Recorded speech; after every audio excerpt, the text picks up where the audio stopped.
right, everyone, we are now officially recording. Welcome back, everyone, to the Salt of the Earth episode. I think it's episode 17. We've been at this for quite some time. Let's see here. Yes, this is episode 17.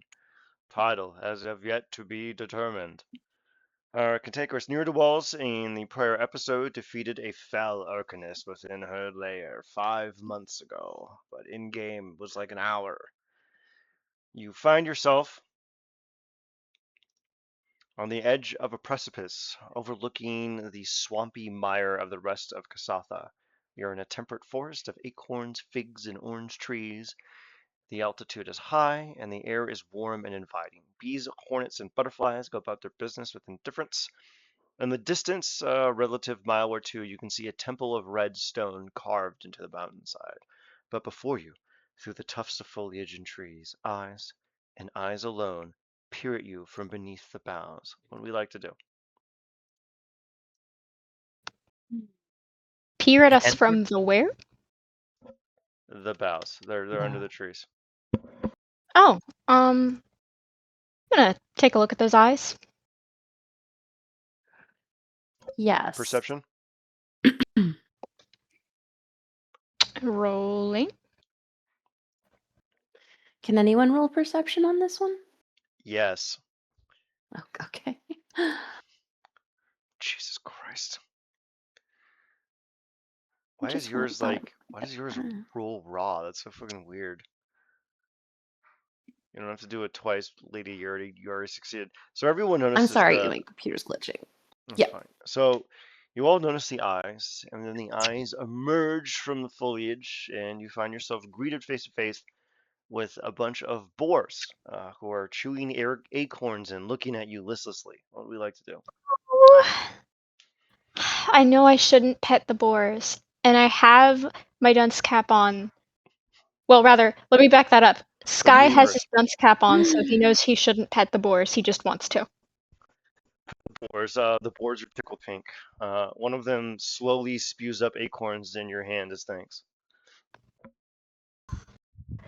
Wait, they know that I want to pet them and that I don't, and then they're nice about it? That's Well, amazing. These boars are woke.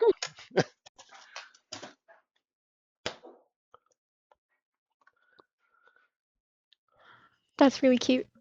Yeah, little What chin we'd like to do. scritchies. Smile. The boars are now flitting about you, eating acorns and Aw. various things that have fallen on the ground and figs. What would we like to do? Ooh, figs. I'm gonna Wow. collect some figs just to have and Alright, try you to feed the boars some acorns. Yes. The boars are much obliged as to the acorns. You collect a variety of figs. They are perfumy and beautiful. Are you going to eat some? Oh. Yep. There are also oranges, peaches, nectarines, and plums. The area seems to be riddled with stone fruit trees. Hmm. Heck yeah. All right. Can My I weakness. observe? Yeah, me too. Can I see if there's any things unique about these peaches and fruit, stone fruit around us? Anything Every that single one of you know? them seems to be at the optimal state of freshness and ripeness. Every single one of them is perfect, perfectly fresh. You take a bite of a peach, and you feel like you're taking a deep bite of the morning sun on a spring's day. They're all perfect. Ooh. So, Sky will eat a plum. It's luxurious. Great. Does anything negative immediately happen? Not to your knowledge. Great. Does anyone want to do investigation? I sure do. And I shall. You're also welcome to do Arcana. All right. I wonder whose job that is. Like it, we ball. Not a clue. Nope. Who Definitely might that be? Definitely not celerity. Not the world's best.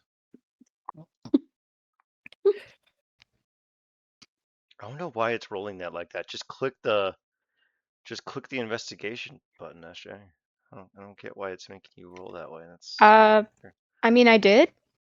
I know, but You for want me you it to? says 1d20 plus 4. Everyone else just rolls a check. Okay, well, I was just clicking the button for Arcana. What should I click instead? Okay, so I'm gonna click the button for Arcana. See how like my Arcana thing just like says a 19? Yours says like 1d20 plus 4%. You got a nat 20 on that? Jeez. Like, all right. Whatever, doesn't matter. All right, so let's see here. Marta. So, Sky, you clock the various rows of trees, their geometric precision, and you can kind of sense that there's a certain ambient magic in the air. This is an orchard, and it has been magically augmented, hence why all of the fruits are absolutely fantastic. Hmm, This is a curated space. crap. This probably belongs to someone. And we're eating their food. The Yeah. boars slump on the ground, fat with acorns, and they are now no longer They are now no longer what? moving. Like sleepy or dead, not moving? They didn't die. They're just fat and full of Okay. acorns. They decided to take a nap. Okay. All right. They all Cute. thud to the ground in unison. Thump, Mm. thump, thump. You can hear their Oh, dear. adorable little snores. Yeah. You immediately fall asleep. Are we getting sleepy? No, you're fine. It's Okay. just a very they're just very good plums. Like there's no scam yet. They're just very good plums. I don't trust it. There's no A scam. perfect stone fruit? God, I only ever see bruised ones. Yeah, I know. They're That's really pretty tough funny, to grow. actually. They're beautiful though. God, a nectarine. The things I would do for nectarine. So, what would you like to Okay. do? Do we see? I mean, so like we know now that there's a bit of magic here, and that it probably belongs to someone. Do we see any like leftover? Is there something in the vicinity that could give us an idea of who is nearby? You can see interspersed between the trees are a variety of pale polished sandstones that seem to demarcate some semblance of a path that kind of goes further into the orchard towards the temple in the distance. Hmm, Well, Okay. there's a clearly marked path. I say we just follow it. Yeah. Also, shout out, we Yeah. did agree to discuss the books in media res before we went further. So Yes. perhaps you want to take a beat. Conveniently, there is a small little campfire here with some stones and some charcoals and some briquettes, Okay. and you can light a little fire in the late dusk. The sun is beginning to set, but as you recollect, there's no such thing as true night here. So it is turning into the 8-hour evening that is characteristic of this demiplane. So, guys, let's take a look at this tome, the Planar Ecology. Yes. The tome describes a variety of creatures, the various creature types, as well as more insular creatures, such as the various species native to the Bundahishn. The Bundahishn. The prime material plane of this new exotic reality. There are several thick leather bookmarks affixed at a few points in the book. The book is written in deep speech. Where are the bookmarks placed? Below this, there's like a series of little subsections where it describes various creatures. Those are the bookmarks. Oh, Okay. so the plane of life, dreams, monsters, peace, people, madness, death, chaos, war, nature, and the Feywild. Huh. There are also sections for Tlal, the worms that ate the root of mountains. This describes the worms that the Koim have a symbiotic relationship with, basically aboleths, but benevolent. And a Koim myth. When hunted by the demons of ages of yore, the Koim burrowed into the mountains to escape their claws and beaks. Beneath the granite citadels they found the hollows where the roots once were, consumed whole by great worms. The Koim and these worms are now a united people. An empire of two. And this illustration of a seven-sided cave where a worm and Koim are joined in fraternal embrace.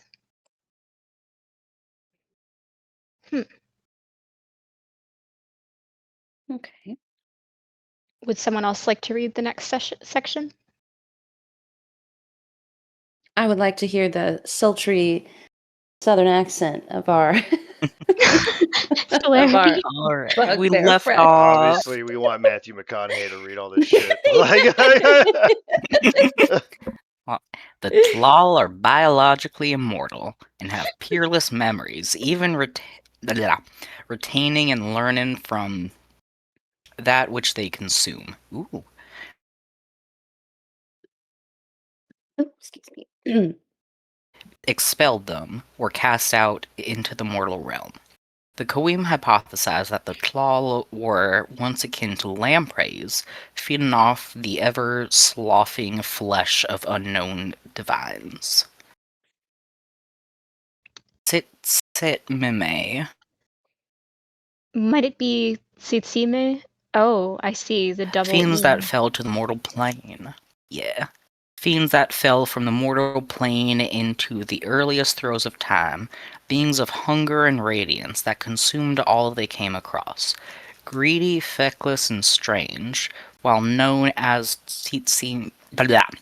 Why can't I say it? Tsitsime. Tsitmime. In Uh-oh. for them in Infernal is Rakshasa. Illustrations that accompany the descriptions, pale, mutilated figures, missing limbs, eyes, skin, mouths, etc., as well as anthropomorphic leopards, tigers, panthers, etc. There's Koim's patched note, pardon me, that the terminology in deep speech is reminiscent of the term in celestial, signifying that they likely refer to the same class of entities, cultural variations on the same monster. Tsitsitmeme can be translated into celestial as Rakshasa. The Koim librarians speculate that the celestial term is a reference to how they oppose the forces of good growth and plenty. A curious strain. I can take over for the next portion if you'd like. Heck yeah. Okay. So the Tizona, an unflattering image, shows a pig centaur. The image is a beat-to-beat match for El Cid. It describes them as being familiar to the Besht, a people that hail from a land of sweeping valleys cutting through tall mountains, peppered with plateaus and mesas. It describes how in ages past they were besieged by another empire, and in their desire for liberation, fashioned the pigs of their realm into foot soldiers. Another entry, Kihuatehiteo? Deep speech, divine woman. A spirit of a woman who died in childbirth. To the Koim, dying during childbirth is analogous to dying in warfare, for she gave her life in a battle against death. These women often cling to the earth as spirits, guiding those who seek to walk the bounds between life and death in a time of need.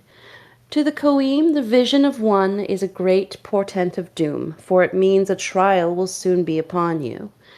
They are depicted taking many animal forms, jaguars, toucans. However, their preferred form is that of a coyote, a traditional Koim psychopomp. And let's see. The Yurlunger elemental, the rainbow serpent. While generally translated as rainbow serpent, these elemental beings take many forms.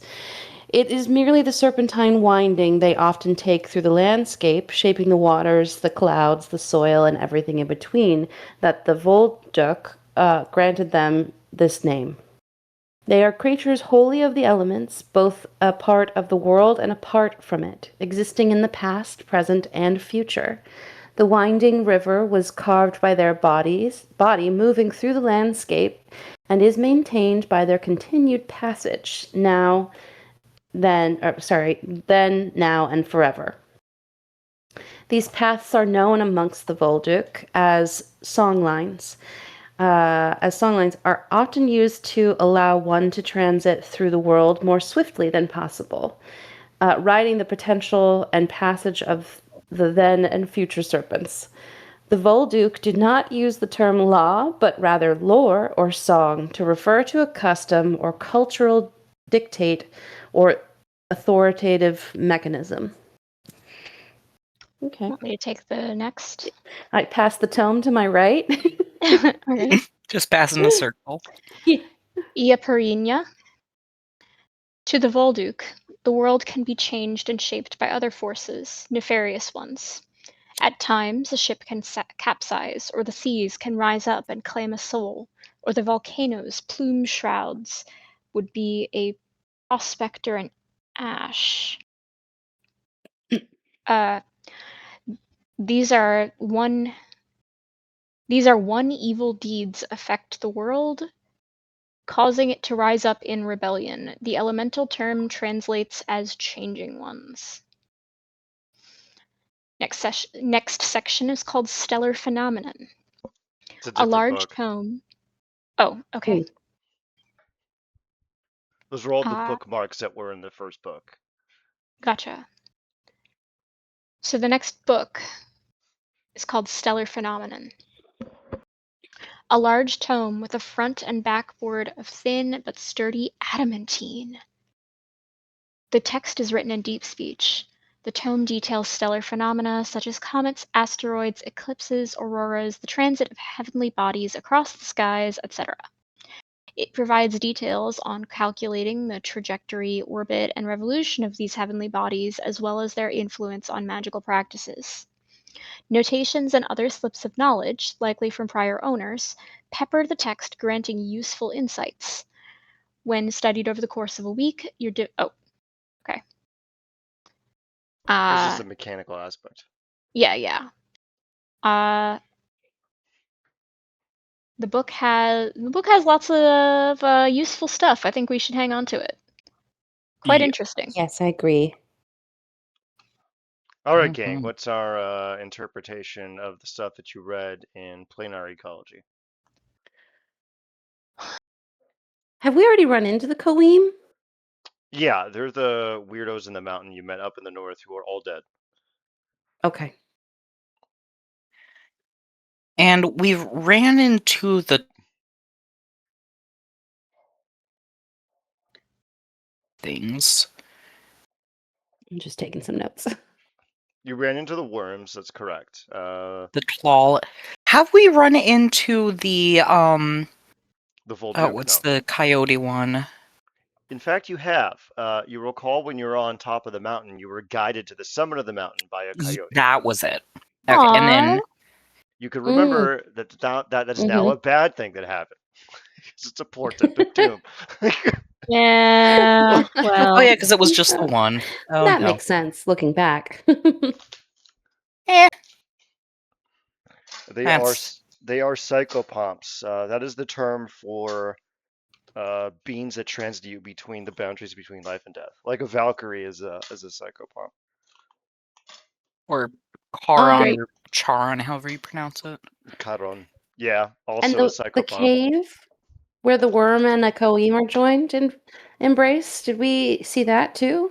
No, you did not. Actually, if I remember, I think you saw a mural inside their palace, but it had no annotations or notations to it. It was just there. So you don't quite know what it means. Okay. It seems to be, and then, if you want to do an insight check, you might be able to parse it. Or if you want to do a history check. 24 insight? Fail.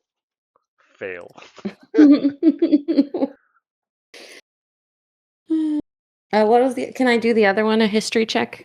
Yeah, you can do a history check. What do you want to do, Sky? I don't know if it'll help. I think I will also try history. Unless Oh she succeeds. no, I Wow, don't think so. they're not sending their best. They're not sending their best. So I just click I just click insight, right? Or history. You should probably just do Or history, sorry, to be I just honest. click history. Yeah. I don't know why the fuck it does that for you, but it. Alright, whatever. Um, So, Celerity and Sky, you put your worms together.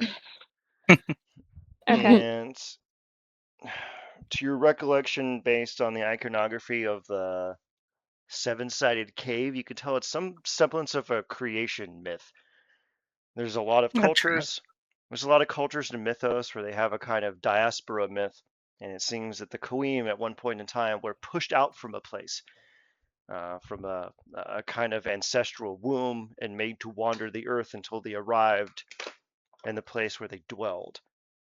Considering what you read in planar ecology about how they were pushed out from a place by loathsome demons, you can reach a conclusion that this refers to their ancestral homeland, a place of 7 caves.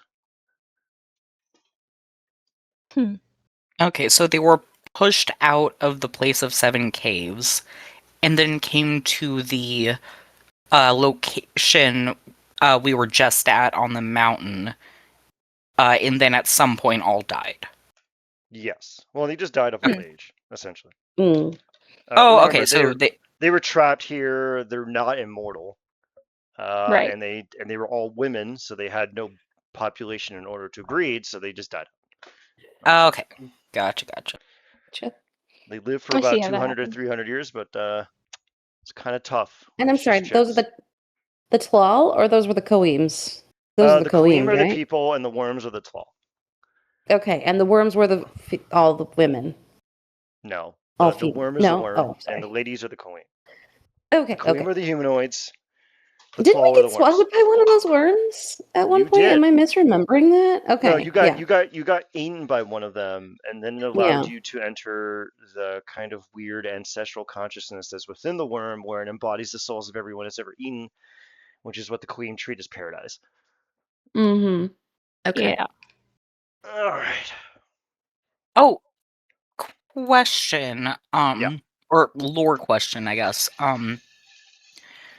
So the Tlal uh exist both where the Koim came from and where the Koim ended up, or did they come with the Koim from the seven-sided cave? They found them secondarily. When the Queen were fleeing the demons that were trying to consume them, they found the Tlal eating the roots of mountains. And Okay. then the two of them decided to tag team with one another, and they've been thick as thieves ever since. Okay.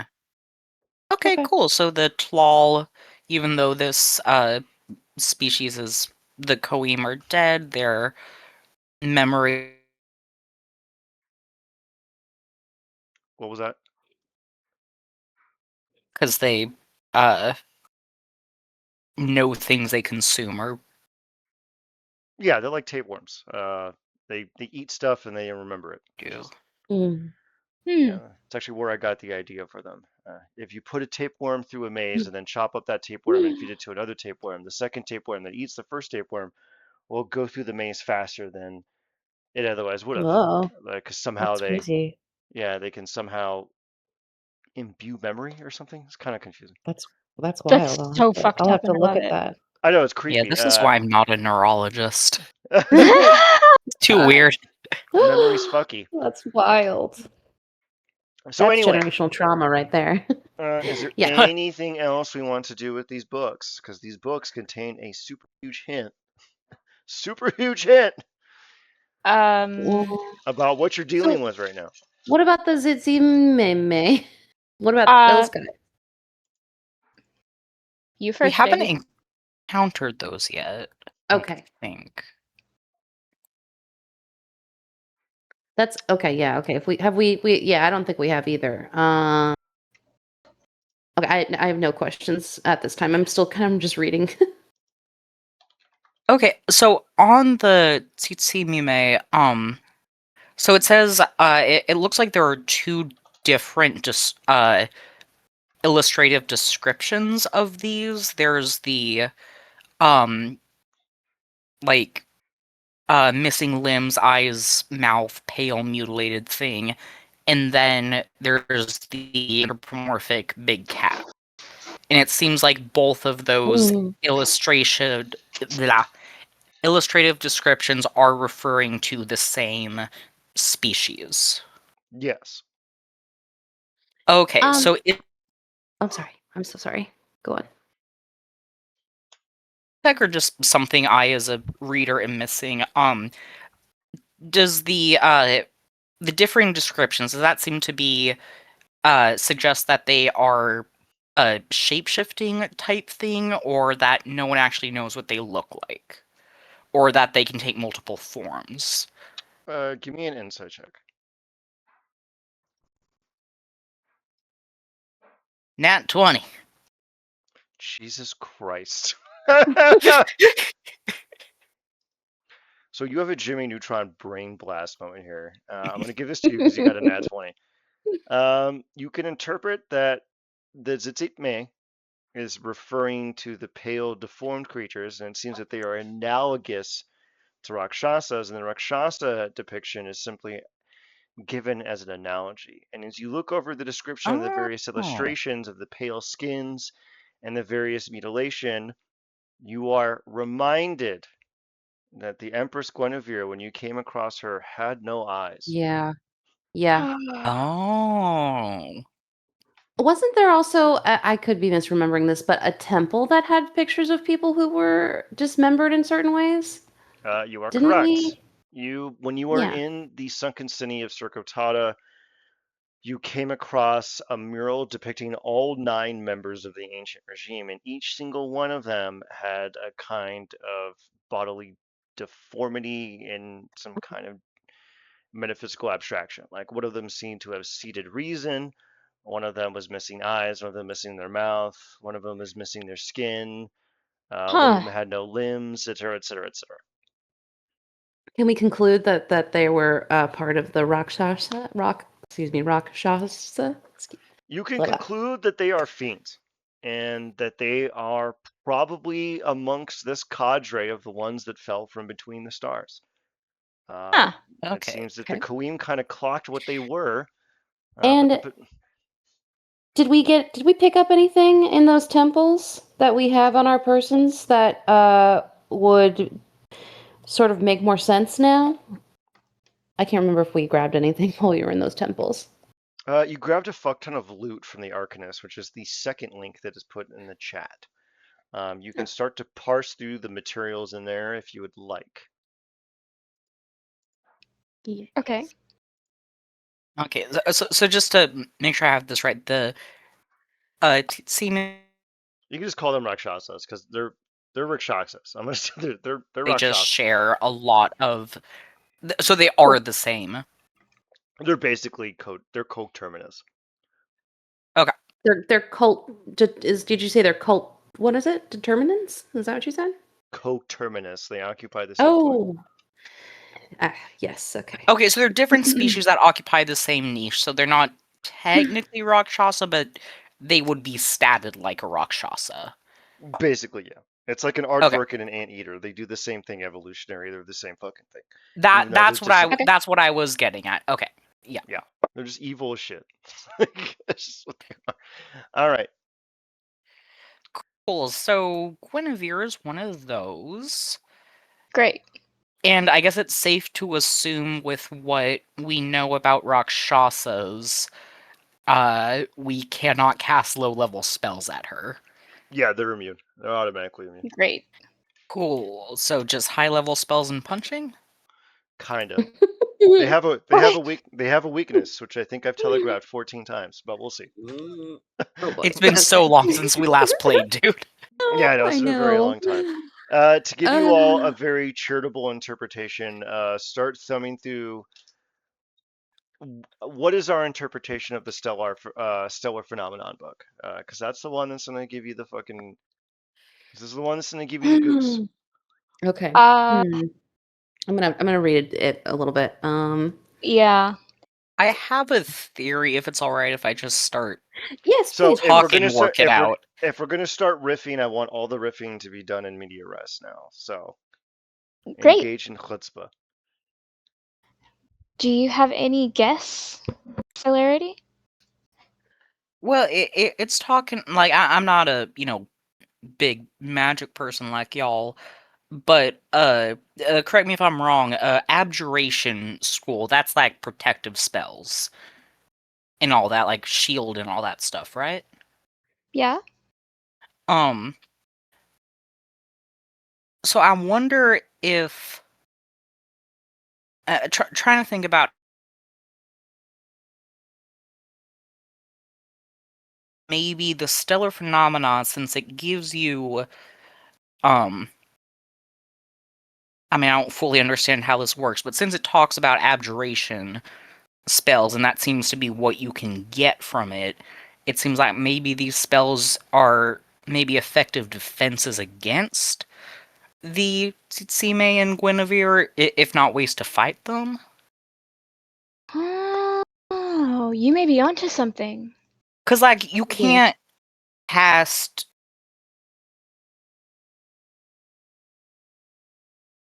I don't know, magic missile at them or whatever, but if you cast a lower level spell on yourself to protect yourself, that should still work, right? Right. Okay. I think that checks out. I don't know if you're right or Yes. not, but it makes sense to me. I think it's worth a try when we Relatively get to the speaking. feedback. Yeah. Well, we have no other leads on how to take them down. Not really. So No. No. it's worth keeping in mind at the very least. Ooh! Yeah? What? Remember when we were looking at when we saw Guinevere, she was always bathed in light. There wasn't any shadow around her freaking at all, right? Not that I can recall. Mm, This is mhm. according to a DM from Ian. Okay, then. Mm. Well, not that I can Oh, recall. yes, I do recall. Yes, I. I I think. will, I will, I will also remind you that when you were in town, they were preparing for an eclipse shutting festival where they said that, oh, we can't be out when the sun's blocked by the moon. It's forbidden. Fucking A. Okay. Hint, hint, hint. Like, just Okay. Okay, so I'm looking at these. Darkness isn't an aberration spell, abjuration spell, is it?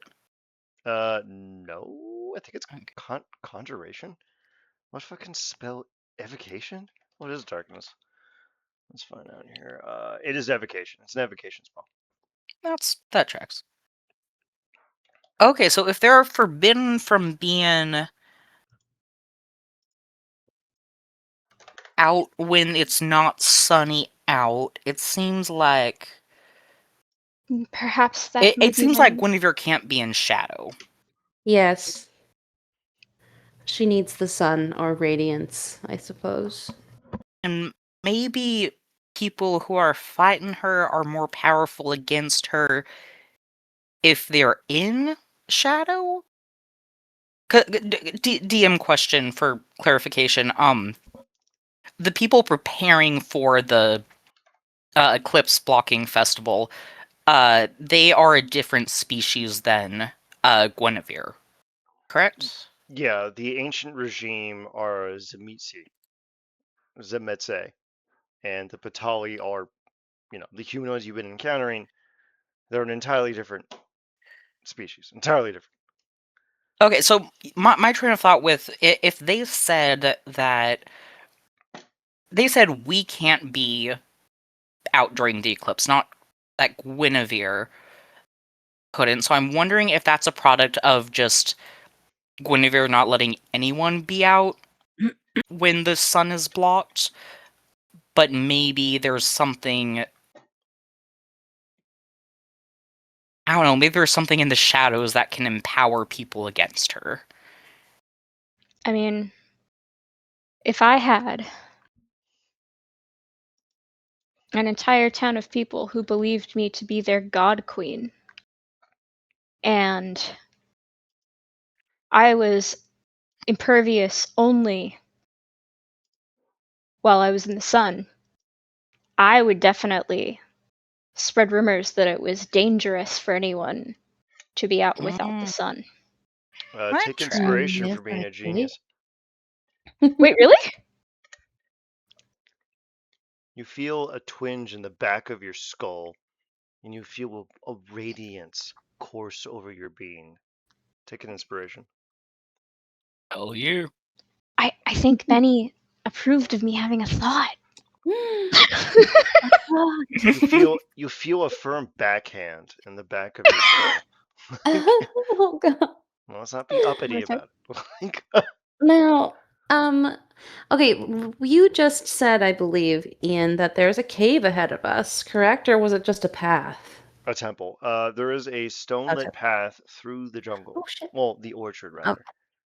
Mm-hmm. The boars are asleep and they are snoring so loudly that it's distracting.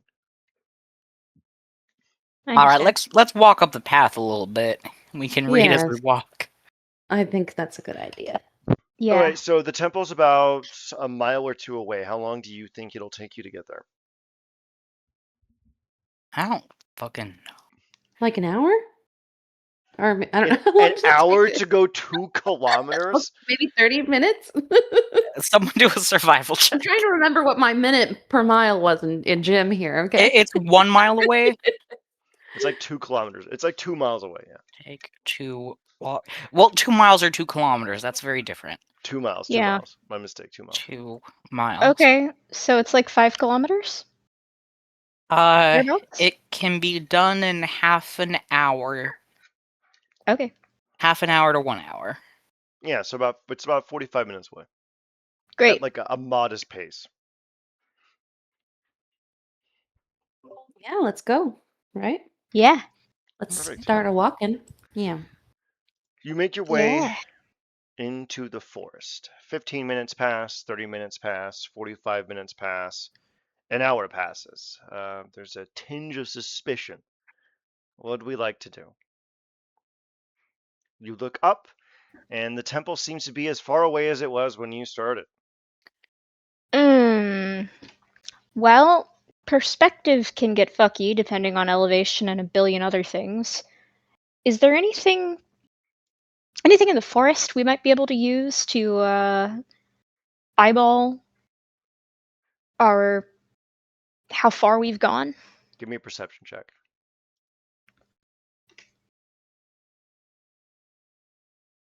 All right. Just waiting on you, Sky. God, you pieces of shit. A lot of you look around, and you could have sworn you've seen the same tree 6 times. Mm. You've been traveling for a sufficient amount of time that you should have gotten there by now. Give me an Arcana check.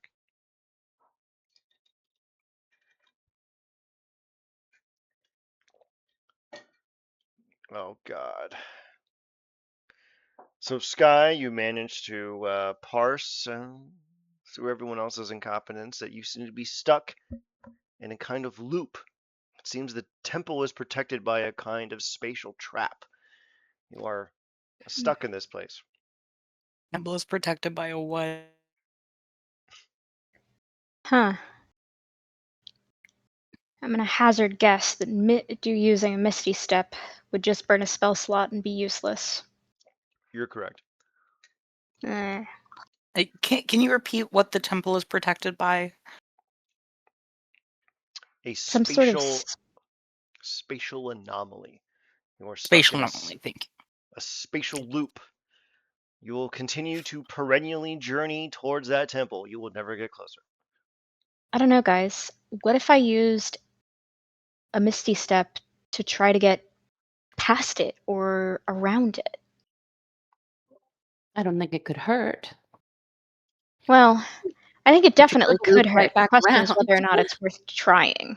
I mean, I Huh? think I agree. I think it's worth trying. I think at this point, unless there's something lying around, a button, I just don't know what other options we have. Anyone want to do an intelligence check to maybe remember something they read in the book? Sure. Yes. Give me a raw intelligence check. If you're a brain boy, i.e., only Sky, you can. Oh, never mind. You did great. Oh, wait, does this have to do with the yearlinger? No, No, not the past, present, future. Okay. no. No wondered.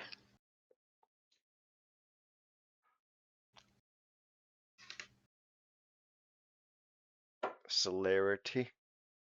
Oh, sorry. I was trying to read. No. Celerity has no idea what's going on right now. What's that fucking? Celerity's too busy drinking Shinerbach to pay attention to the situation. There we go. Just trying to come Fair. up with a Texan Mood. thing. Texas exists and spell in How spelled sad. I mean, Texas exists in Dracula. Yeah. Well, I know. Okay, forgot I know about Dracula takes place in the quote unquote real world, but there is a cowboy from Texas. Yeah, he's from Texas. I It does. remember. Right. Mhm. He's Quincy, canonically Texan. Quincy is from Mhm. Texas, right? Yeah. Yes. That's true. And And remember, I don't think I've Coca-Cola ever was seen him. invented. Oh yeah. And Coca-Cola was invented 5 years before Dracula, so technically you could have Coca-Cola and Dracula and be accurate. Yeah. So, Oh man. Now I want a soda. ugh, I know. I have a couple of Cokes in the fridge. I'm waiting. So, Hell yeah. Sky, you Yeah. recall within the text, you are going to the Fortress-Monastery of Masada. This was built by the Besht. While you were looking through the book, you saw that they had pig centaur soldiers known as the Tazona, and the description and illustration in that book was identical to El Cid. Hold the fuck up. Yo, El Cid. Are you going to use the ritual to summon El Cid? Because you people have totally forgotten about that guy. I did, but the whole to clarify, out of character, to clarify, unless I'm saying otherwise, everything I say is in character. So holy fuck. Let me make him a little tinier because his stat block's too fucking huge. Guys, I think we should summon El Cid. Hell yeah. Let's do it. Out yes, of you have character, my I don't approval. remember how we summon him. Yeah, out of character, Yeah. it's been so goddamn long. There's I like don't remember. there's like a weird poem that even I can't remember, so I'm just gonna say that you Great. all remember, and you I'm gonna summon find him. the poem. Oh, Here, okay, we piggy, summon him. piggy. Here, piggy, piggy. Oh, El El Cid. Cid. A shimmering ellipses of lavender light appears before you with a rancorous roar, and emerging from it is El Cid in all of his piggy glory. He looks at the lot of you, jams his axe into the ground, and goes, oink. Oh, I remember El this guy. Cid! Yeah. Sky is gonna Yeah. wave cheerily. Oh, Yeah. El Cid is momentarily distracted by some acorns, and then he returns to your attention. Oink. Hey man, you got any idea how to get to the temple? There's some temporal fuckery going on. El Cid looks to the left, looks to the right, looks up, looks down, looks towards the temple, and goes, oink. Anyone know what he said? I think that was affirmative. mhm.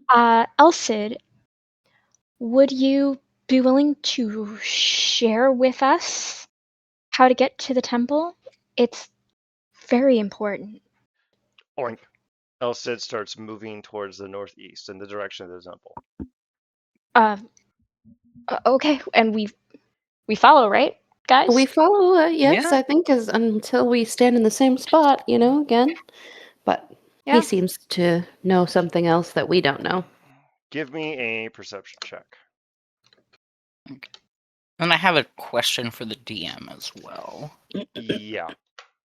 You said there were, I believe it was sandstone markers along this path through the orchard Yeah. to the temple. Do they say anything on them?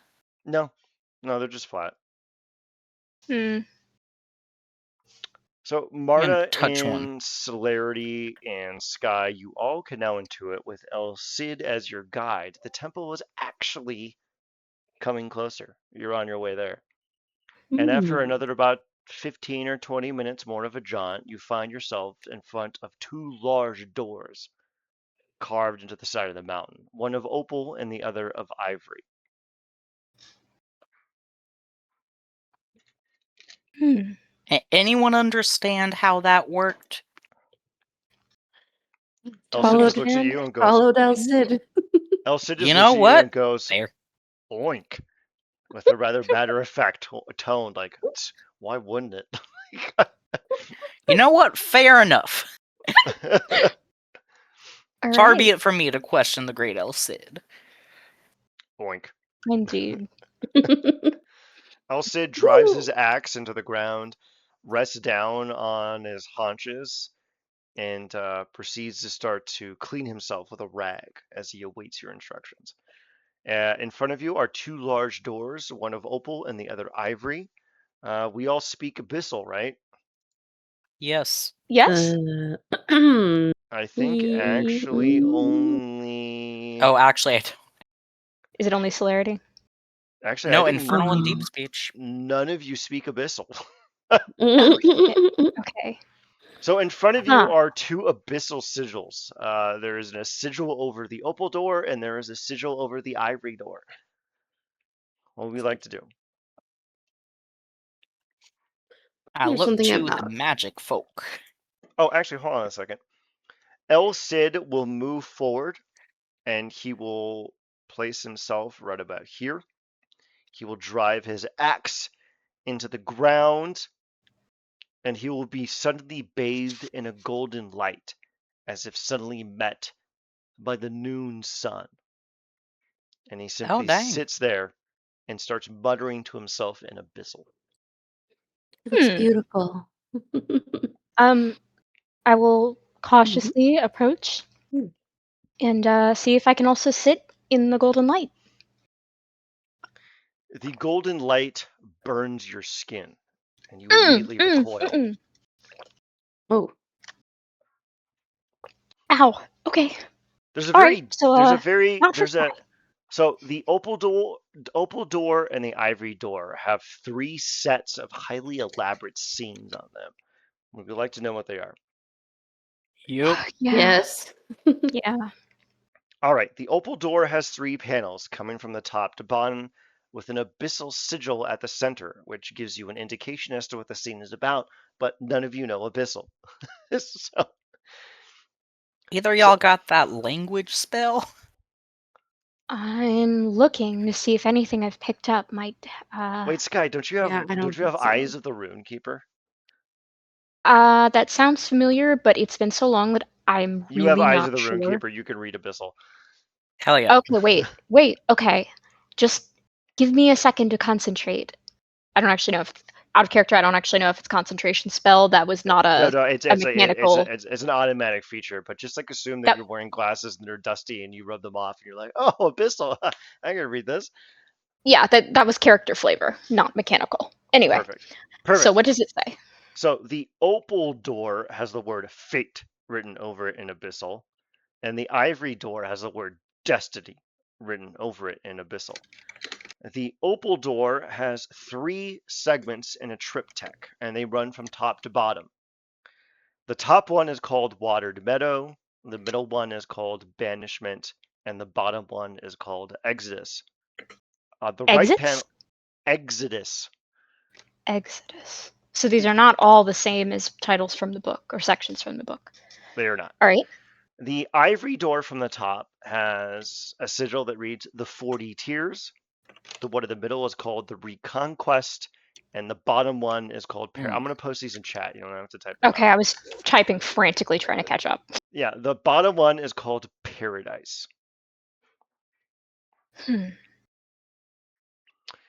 Okay, I will read you the description for each section. So the Watered Meadow one, which is the top column on the opal door, shows you a city tucked within a valley, temperate forests around it, large buildings ornamented with stylized frescoes and mosaics lining tree-lined boulevards. At the dead center of the image, a large tower, seemingly made of ivory, which glows with a welcoming warmth. Do we look at the tower?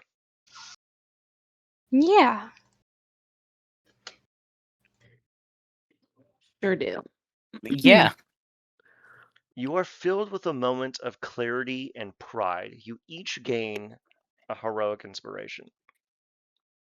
Ah. Now, the one below that one is called Banishment. The same city, the tower no longer glows with light, and murky clouds loom overhead. The city is aflame, bodies line the streets, and strange amorphous figures attack what from outward appearance seems to be people made of clay. The attackers are coming from the west, and the clay people are shown fleeing to the east in a grand column. Now, the bottom image is called Exodus. The clay figures are in a grand circle, holding bundles of various objects, books, bottles filled with multicolored fluids, blankets, what have you.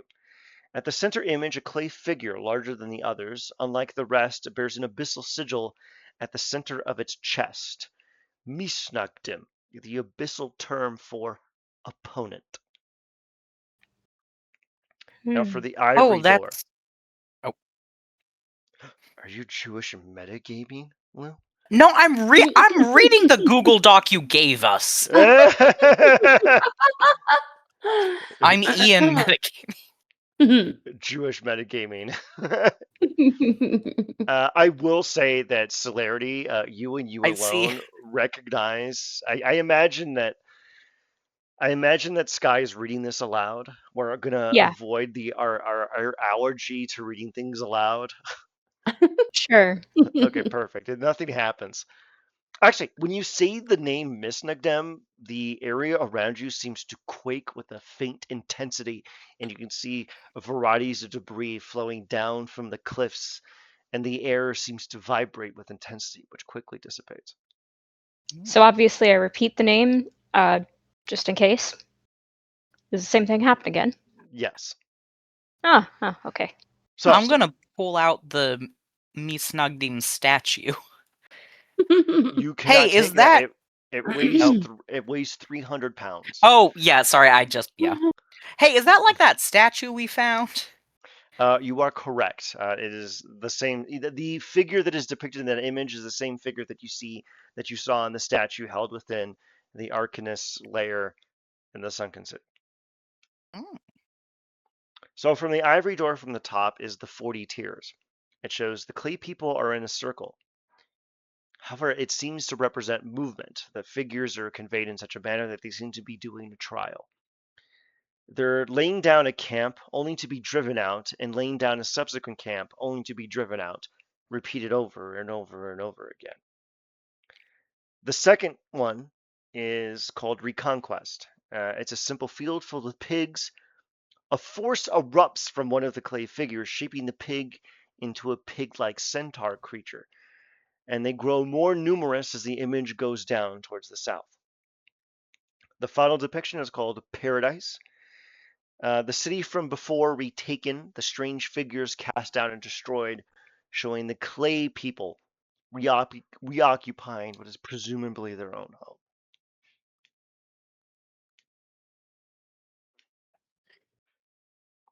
At the dead center of the image, you can see the figure indicated as Misnagdem at the center with an arrow within its chest. It lies down, curled up, and the image slowly shows it becoming a simple pile of clay. The other figures crowd around the pile, and it seems that they begin to consume it. There are also a few phrases around the exterior of the door in Abyssal. A fortress built upon stone, and we take in the greatest work of the Lord. And this phrase is stamped dead center right above the image of the people consuming the body of Misnagdem. I'm sorry if we already did this, but did we grab the book, or was the book also stone on the or clay, or excuse me, marble, a part of the statue, or was it like because like I see there's a book with law, prophets, and writings. I'm not sure if we mentioned that. I'm sorry, I was a little distracted for a second. That is a metaphysical representation. The book is made of stone. Okey-doke.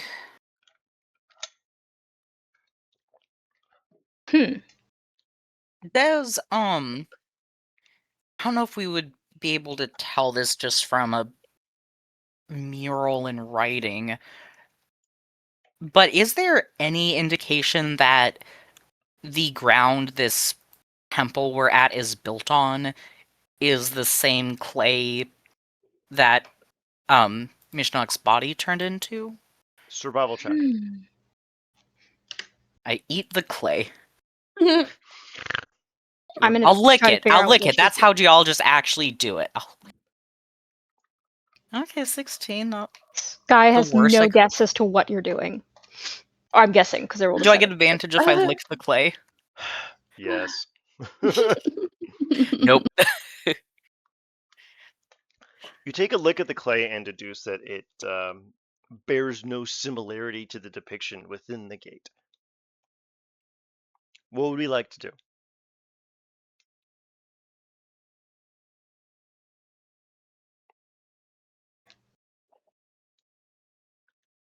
Did we already look at the opal door? Or is Yeah. this the opal door? Okay. There's an ivory door and an opal door. Okay. Well, I'm sorry, y'all. What was on the opal door? The opal door had the scenes Watered Meadow, Banishment, and Exodus. Okay. And the ivory door had the 40 Tears, the Reconquest, and Paradise.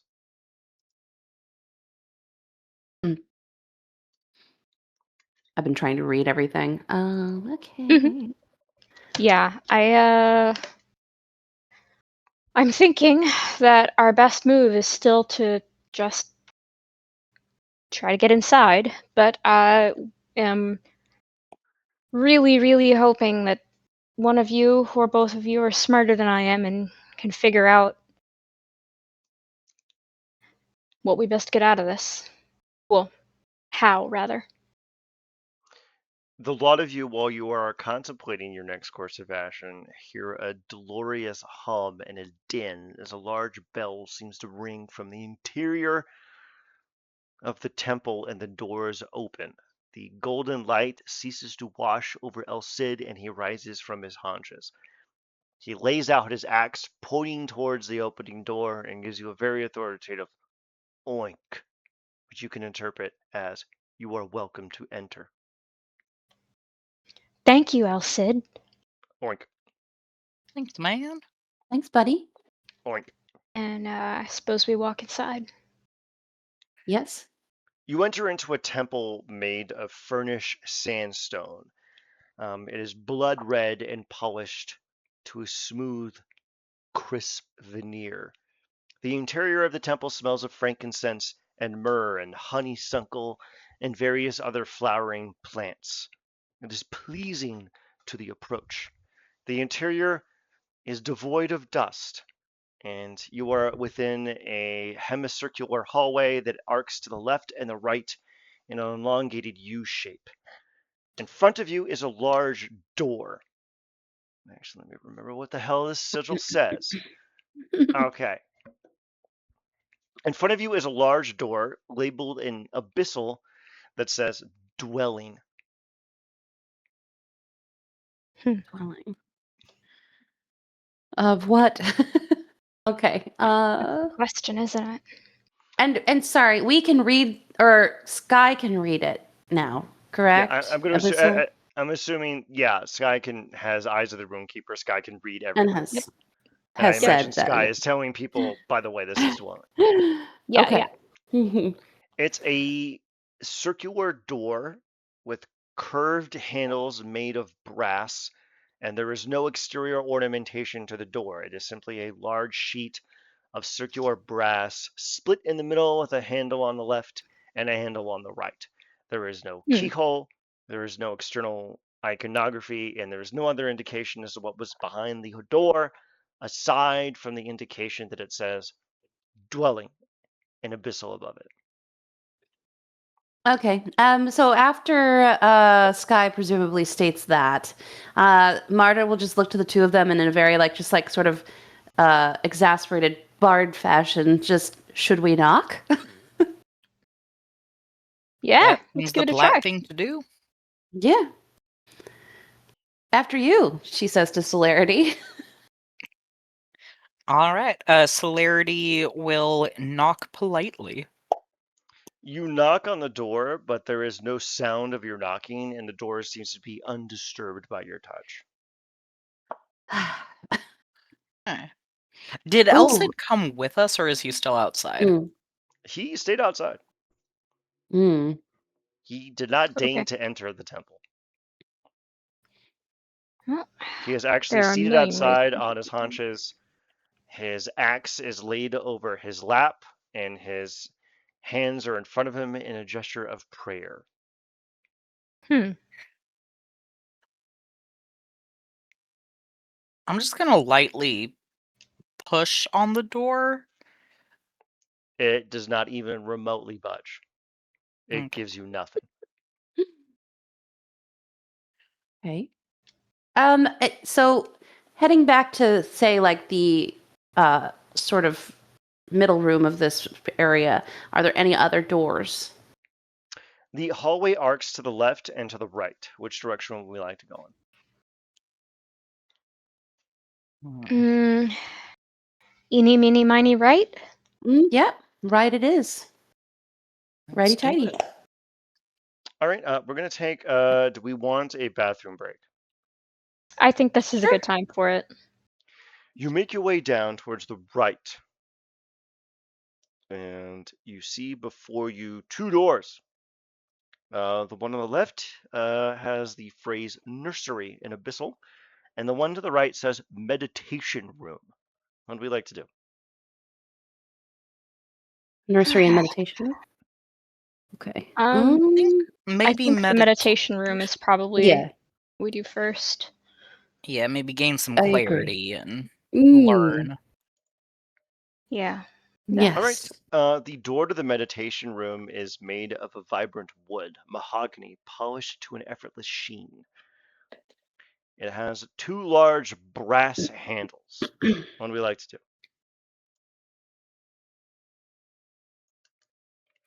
Making sure to stay quiet.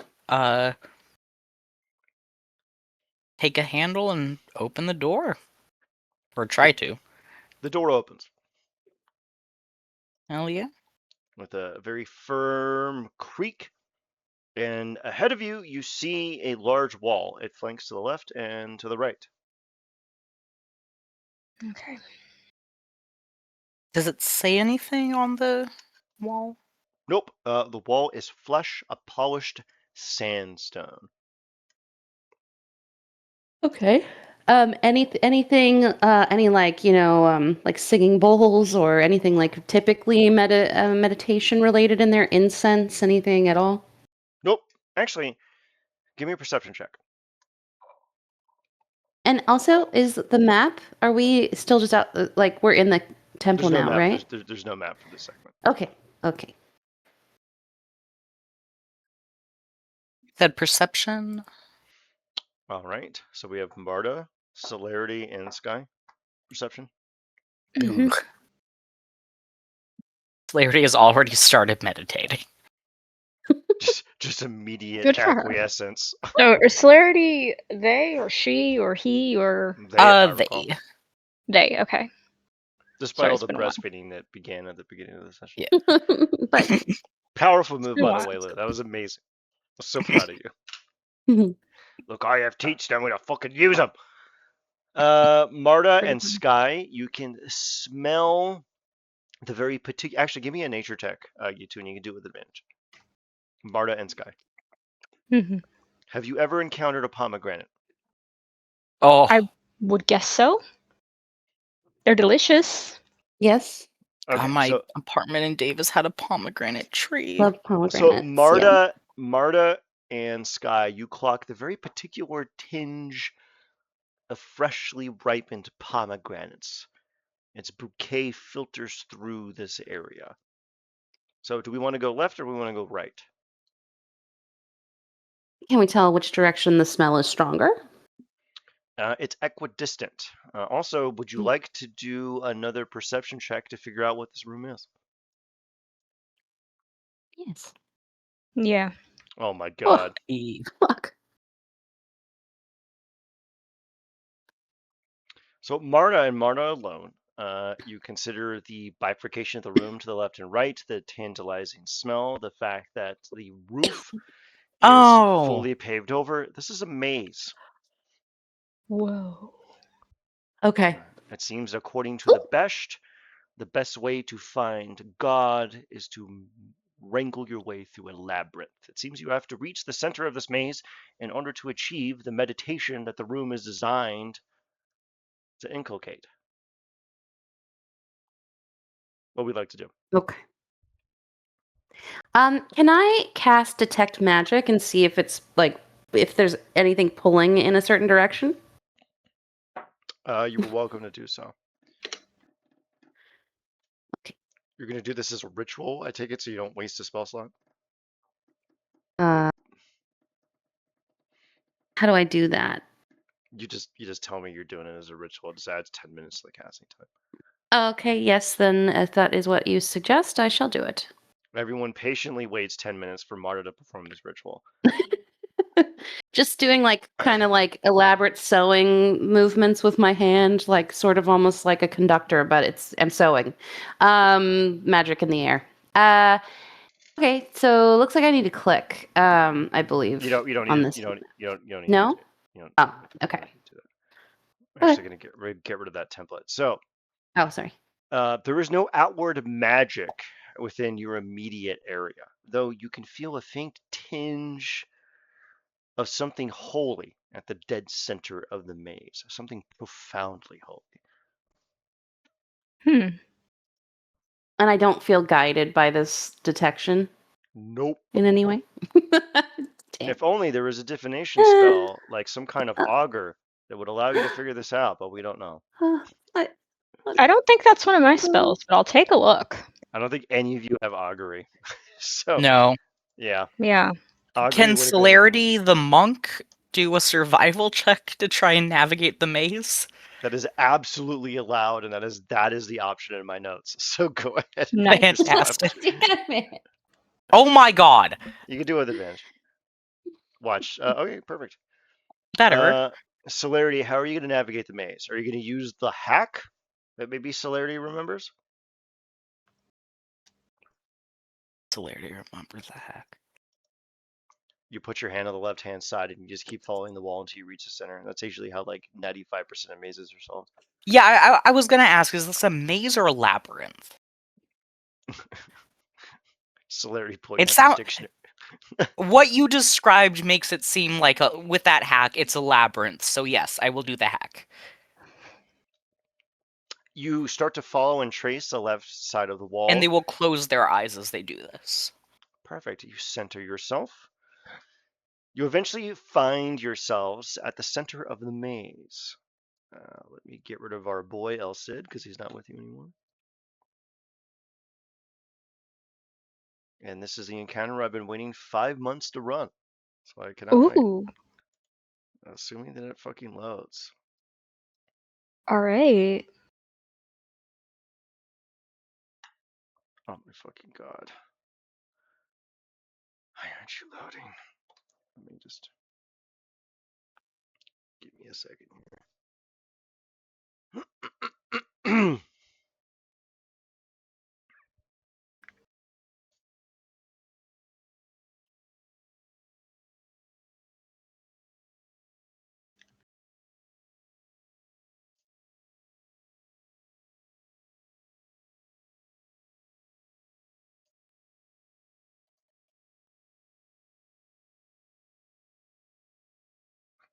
Oh my god.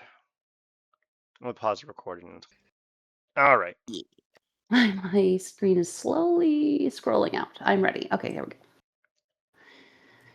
So this is beyond the the meditation room, correct? You have found the center of the maze. Before you, you Oh, see a tranquil pool. There is a large alcove over a tree where pale sunlight filters in. Water filters in from a waterfall. Bees and butterflies and other pollinating insects flit about.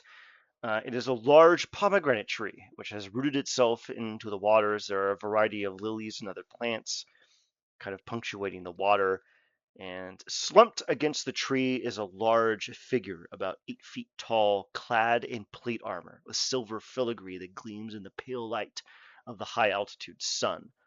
Abyssal sigils ring the armor and the shield, and a large war hammer is gripped firmly in one hand. What would we like to do? Since I cast detect magic, is there anything now that I'm being drawn towards in particular? Abjuration, conjuration, transmutation, and evocation. All coming from the slumped figure. Hmm. Okay, yeah. What is abjuration? Like counterspell, shield, Okay. stuff like that.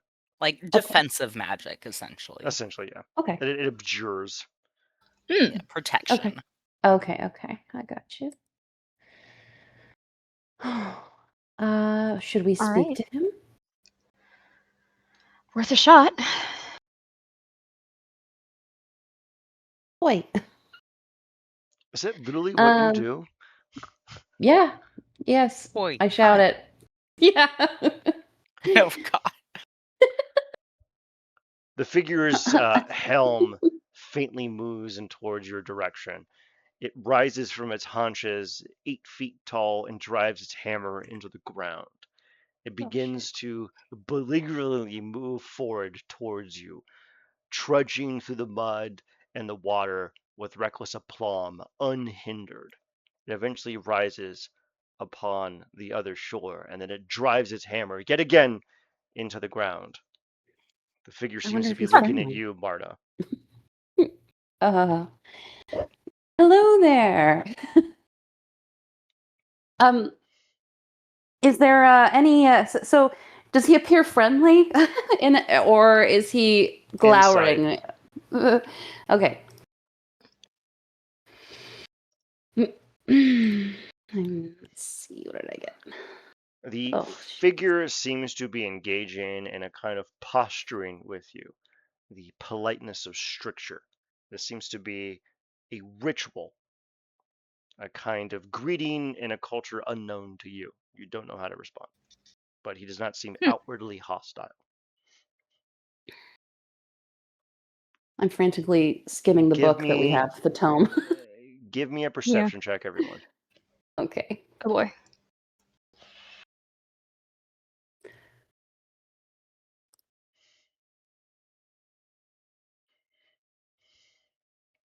So Marta, Celerity, and Sky, through the glint of the sun, Taking a knee.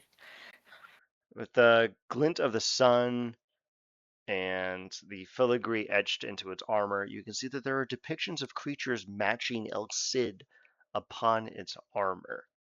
The Tizona, the pig centaurs. They seem to be frolicking across its armor, engaged in communion with clay-like figures. You can assume that this creature would be a Besht.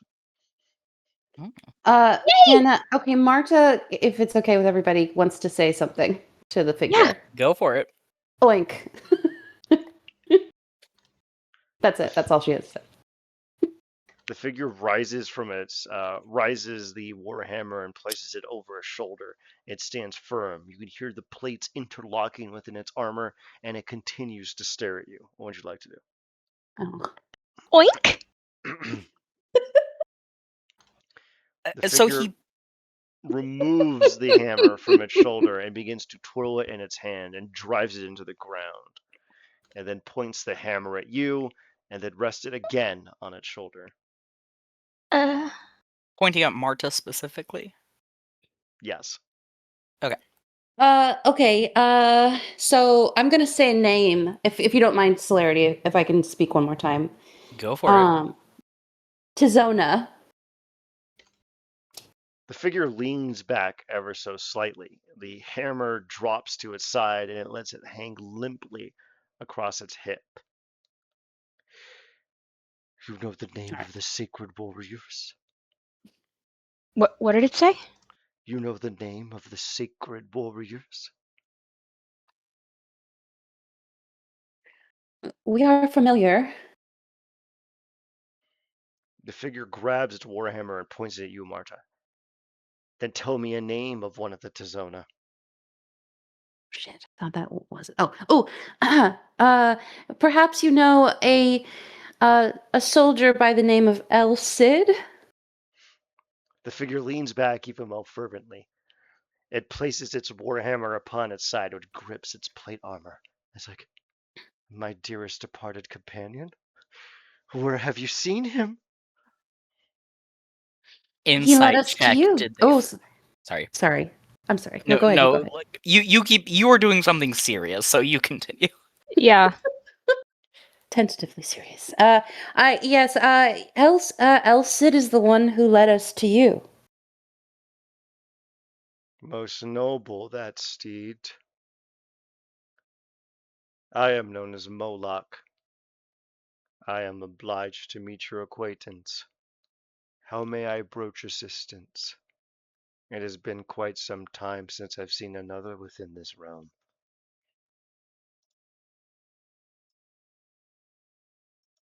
I'm just making a Uh, note here.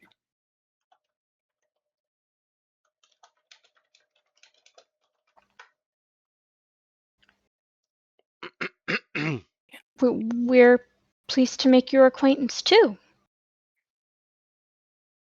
The figure treads forward, slamming into the stone. Faint flickers of the shrapnel flit about him, and he comes forward. He's 8 feet tall, about 4 feet wide, and probably weighs about 800 pounds. This is a big hulk and beast of a creature. It drops its warhammer to its side, which thuds into the soft earth. He gets down on one knee and states, I am Moloch of Masada, champion of this realm and the last remaining remnant of this Fortress-Monastery. I am pleased to make your acquaintance. Now tell me, what news do you bring of the outside? I have been laid to kill here for quite some time. I was thinking that I would never be relieved. Relieved? Yes, Mm, What do you mean mm. relieved? that others would come to fight in my stead and free me What from this place. what is it you fight? Why can't you leave? I fight the regime and its most loathsome creatures. I labored Oh, against them for centuries, and yet I have yet to land a fatal blow. You fight Guinevere? He gestures and makes a kind of spitting sound on the ground. That Pox, as well as Parsifal and Antoinette, the three unholies. My lord did deign that I must fight evil wheresoever it lays. then we have a common goal. But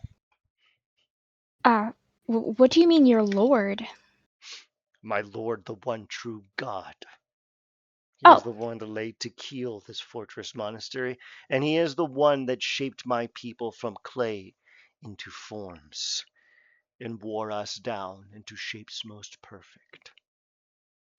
oh.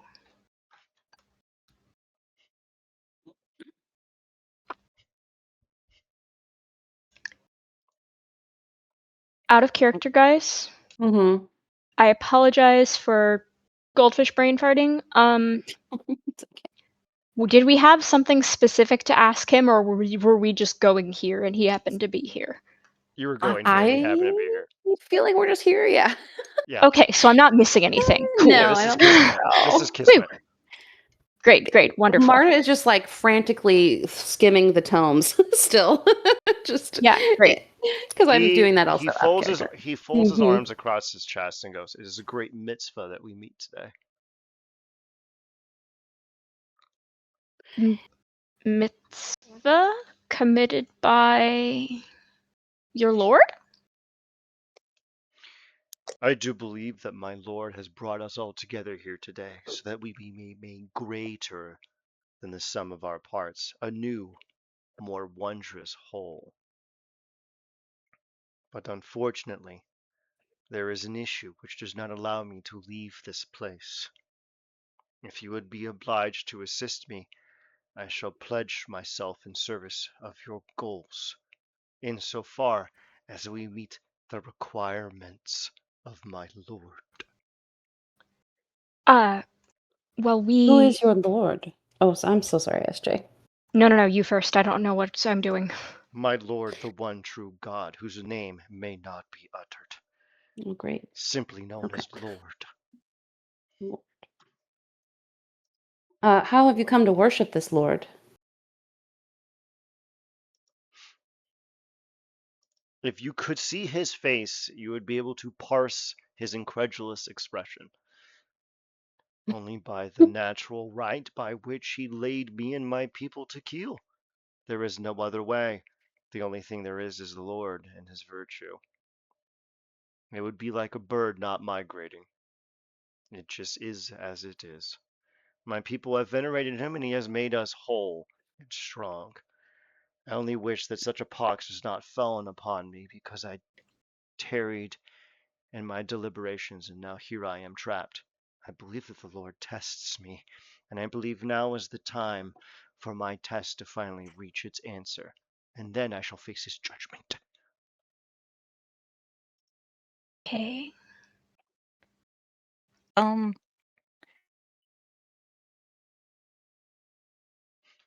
Can B. we? Oh, I keep interrupting. Go ahead, Lou. Um, he's talking about like he can't leave. He's talking about getting relieved. He's talking about about a final test. Celerity's brain is going right to does this seem like a trial by combat situation and either we die I or we suggest beat you him and talk to replace him. him? I suggest you talk to him in media res. Just, Yeah. just talk to him. Okay. You can tell that Um. he is quite accommodating. So, Okay. do you mind if I ask you some clarifying questions about this whole situation? The Lord deigns me to deliver his truth. I would be most obliged. So, when you say uh, when you talk about people coming to relieve you, about being trapped here, about your lord's final test, is the final test what is the final test? Is it something concrete or something you will know when it comes to you?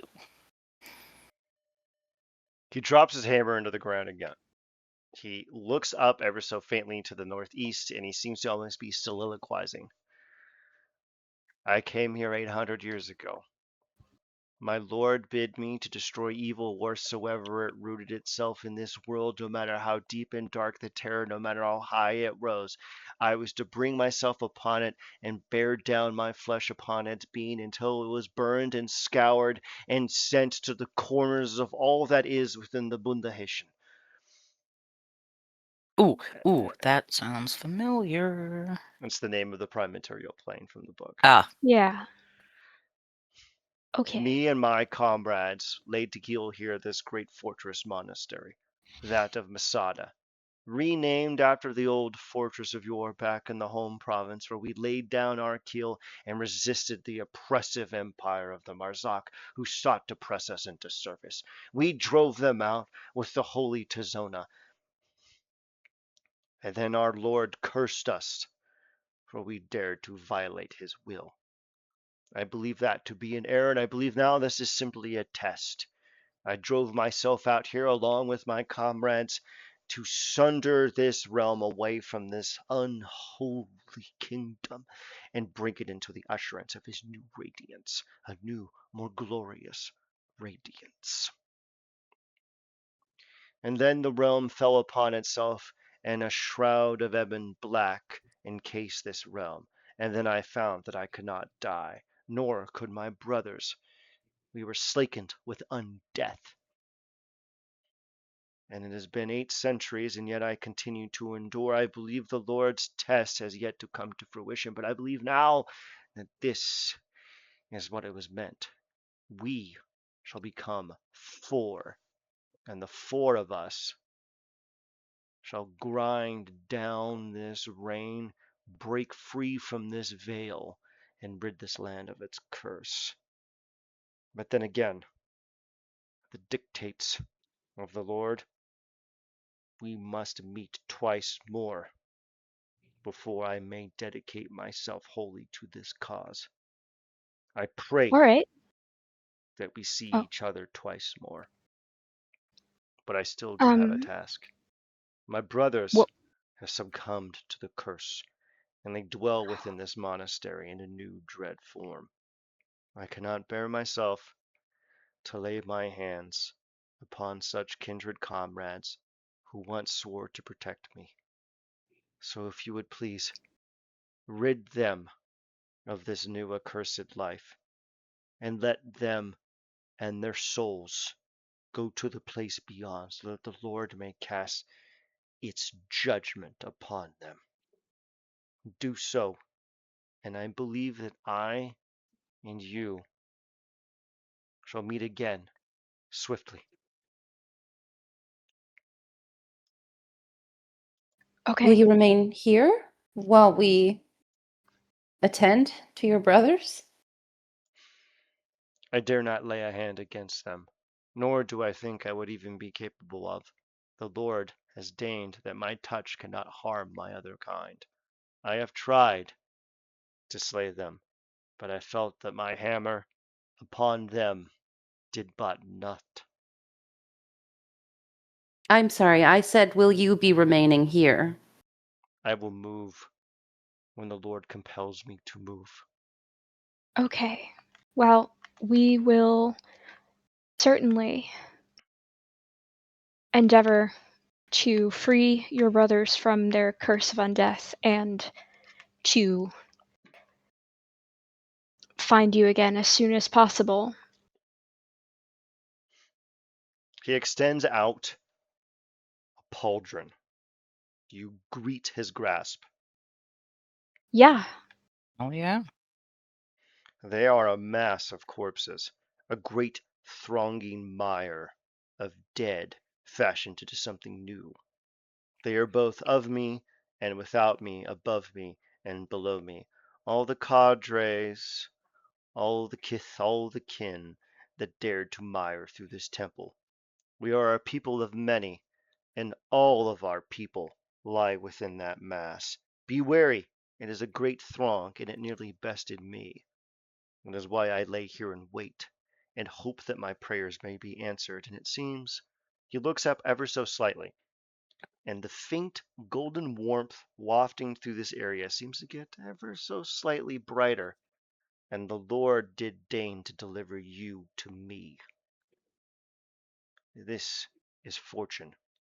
You are now warriors in his service. I pray for you. The creature extends out a hand and makes an odd symbolic gesture at you, and you feel a faint warmth wash over you. You are all now blessed. It'll last a Oh, day. Oh, yeah. great. You can add a d4 to anything you do. Great. Oh, thank God. Okay, cool. I repeat the live long and prosper gesture. Is that not what he did? You're not wrong. He You looks at you said and these says, were. "It seems that you know our ways as if born to them. The Lord works in mysterious ways." Larry will bow their head.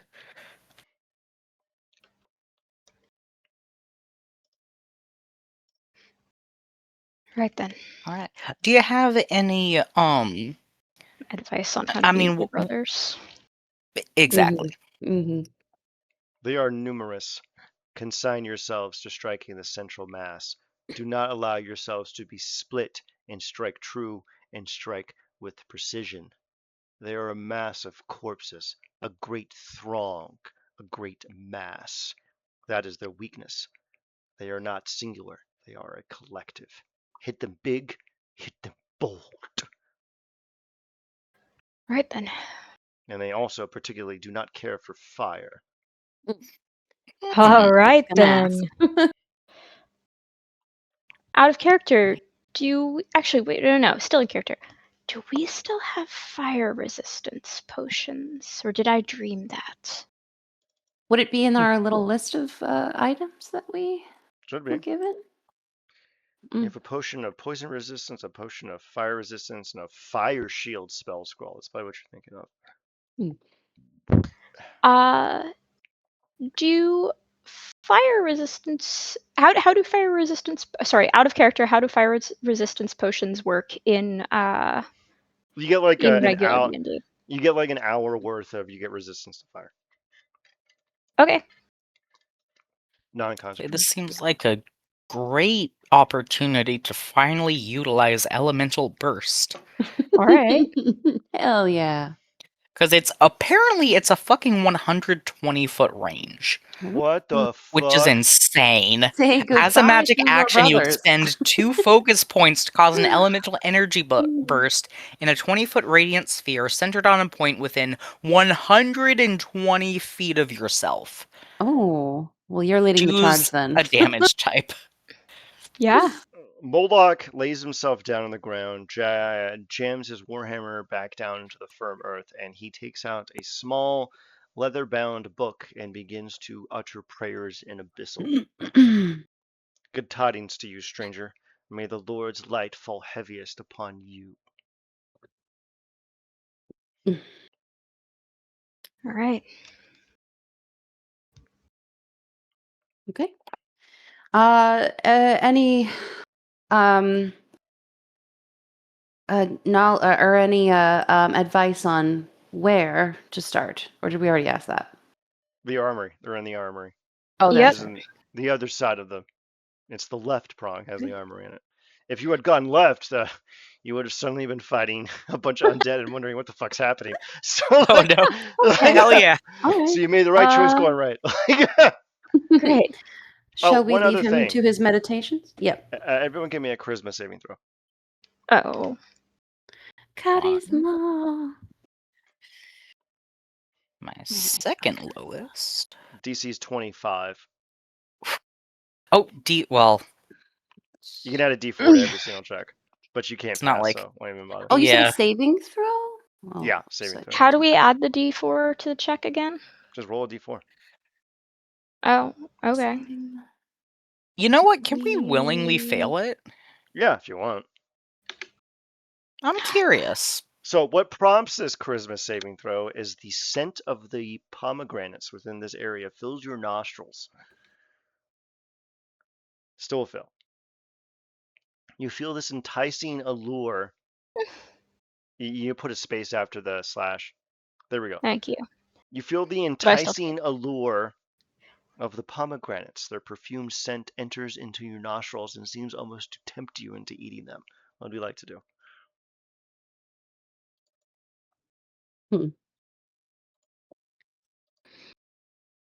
I'm just gonna ask the guy. Is Yes, it yeah. are may we partake in some of the pomegranates? Or is that only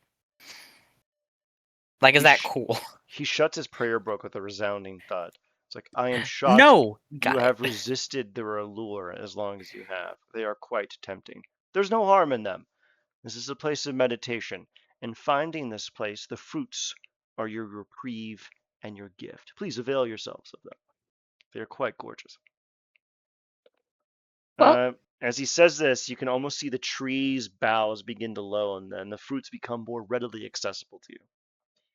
All right. Well, Sky is just gonna abandon all restraint and start munching. Yes, as Marta Get as that well. roll. She cannot resist a juicy red fruit. Perfect. You start snacking on the pomegranates. Your maximum HP is increased by 10. What? Heck yeah. Is this a temporary Do or we- permanent buff? Permanent. Your maximum HP is increased by 10. And then go ahead Is and that adjust something your. that we need to do? Oh, sorry. I'll just do it. I'll just do it. So Yay. your HP goes from 120 to 130. Excellent. Gosh, it's like every transponder in my neighborhood is blowing up tonight. I don't know what's going Mm. on. Why is it not? Do I just do that? There we go. Okay.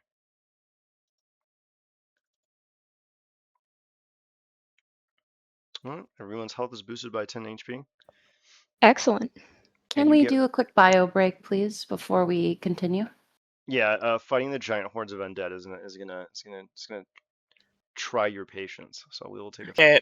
All right, so Molek Masada is meditating. A lot of you have gotten your HP boosted by 10. Also, if you have an odd numbered stat, it becomes even, which I think literally only benefits Sky, who has a 20 strength and a 20 int.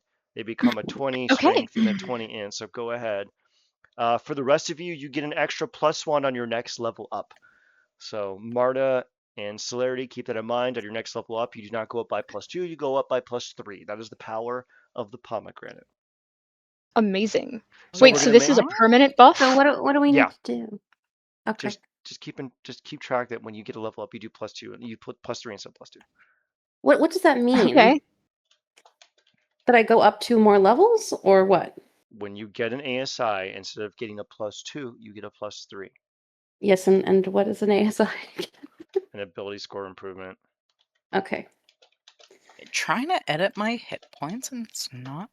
Yeah, it doesn't Just let give me you either. just give Oh, yourself maximum override. Yeah, you do the Probably maximum it. override at a +10 of that. It's a little Talmudic in the new version of this system.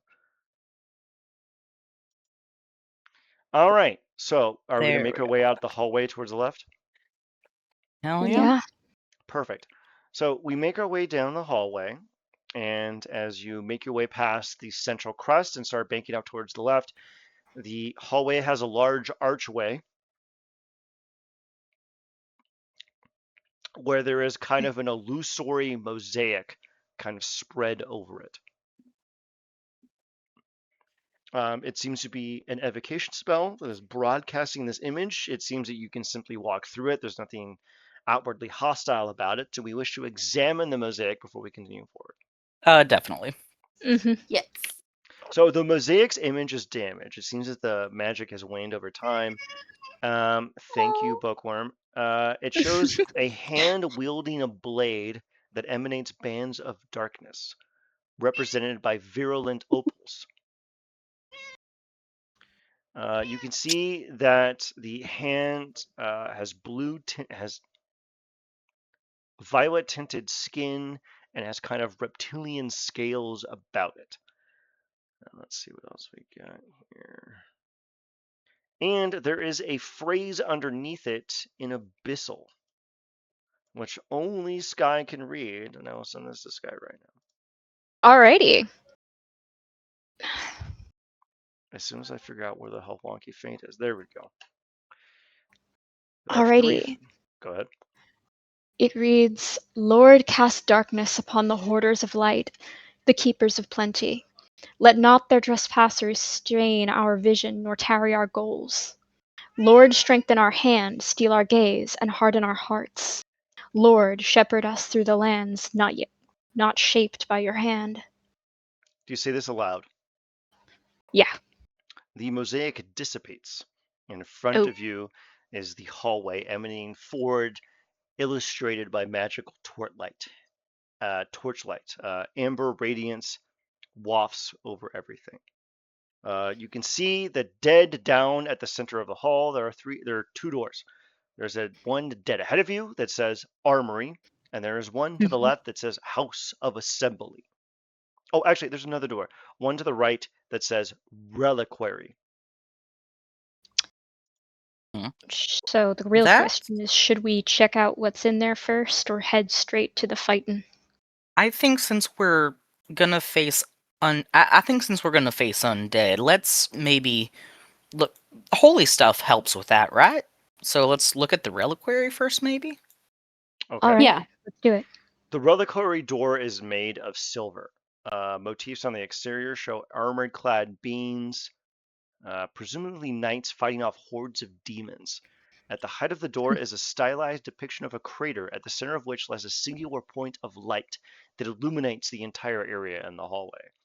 The handles of the door are held together by silver chains, capped in a lock of mithril. And in front of this door, there is a plinth.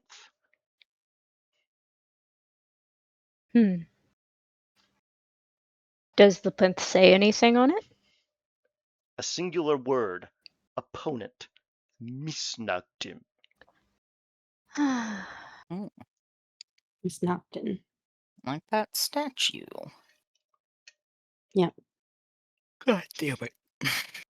Hmm.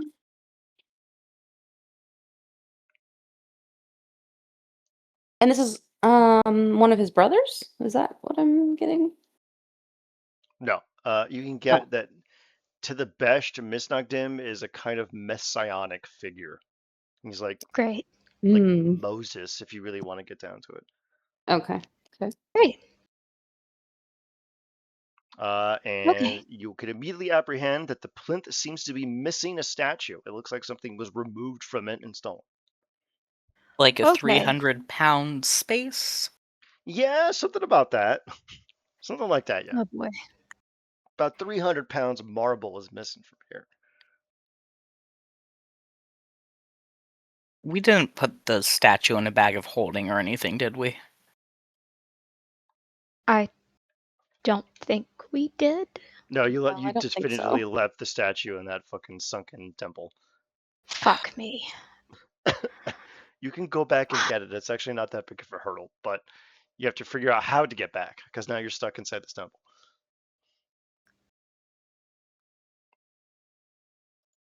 Okay then. Hi, Bookworm. She says it's time to fight zombies, but I don't think it's time yet, my dear. Purge the I unclean. know. Destroy the unholy. Yeah, we get it, Bookworm. We get it. Yeah, I know. So the other door, which is faintly ajar and you see faint amber light peering out of it, is labeled House of Assembly. I guess let's see what's in there. Yeah. Yeah.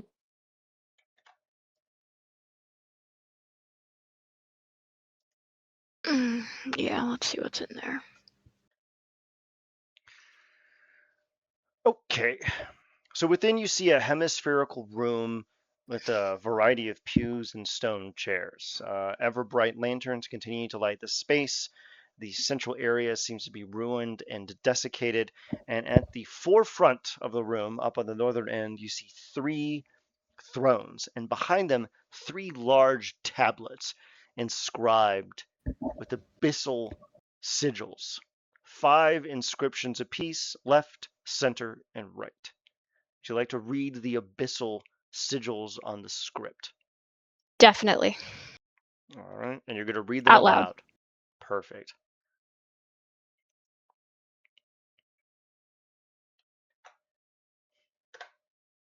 I'm assuming you're sending them to me. No, I just put them on the Salt of the Earth main channel. Oh, excellent. All right, let me see. Okay. 15 lines.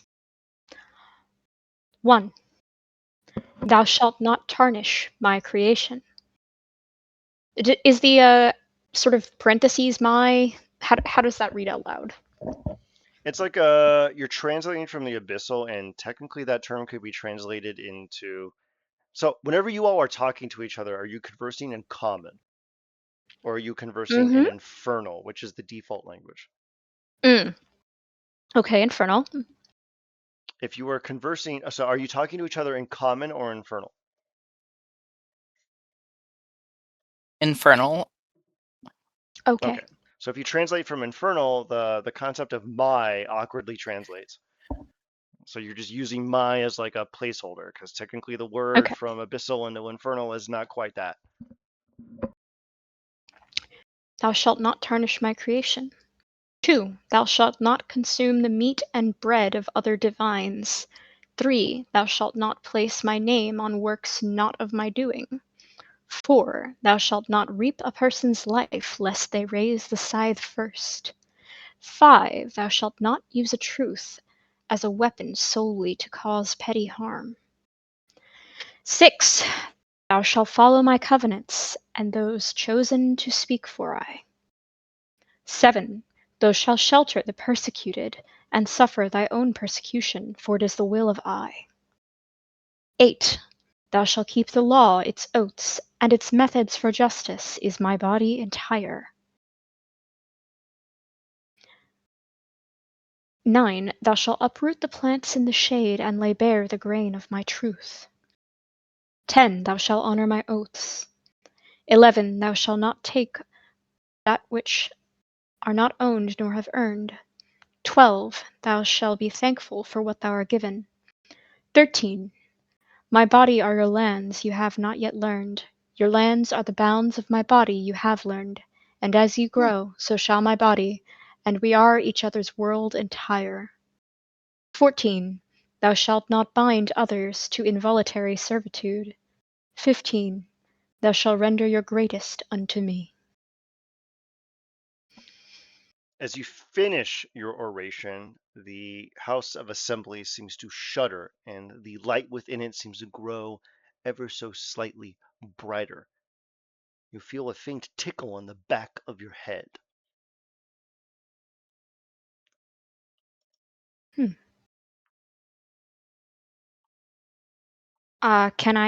Is it an Arcana check to devise if something has just happened? A Yeah, spell, perhaps? yeah. This is a holy place, and the invocation of those commandments seems to have given you a touch of the divine. Huh. Perhaps the Lord that deigns to work over this place has felt it fit to touch you in some capacity, but you don't know how. Okay. The area is actually split into two levels. There's also an upper level, and the hemispherical area is filtered with a variety of mosaics and frescoes carved, chiseled, and placed into the surrounding walls. They flank from the left to the right and seem to shows a variety of hills, and then it gives you a representation of wind or air washing over the hills, shaping the earth and the clay of the hills into humanoid forms, which then laid down fires, laid down offerings, and then are blessed by the wind, and they continue to move forward and forward. And the rest of the iconography kind of mimics things that you have seen on the exterior doors. The Exodus, the transit, the reconquest seems to be a depiction of a people from their vaunted past into a new, more glorious future. This is clearly an area of reverence, a temple, an alcove, and a testament to the faith of the people that built this area.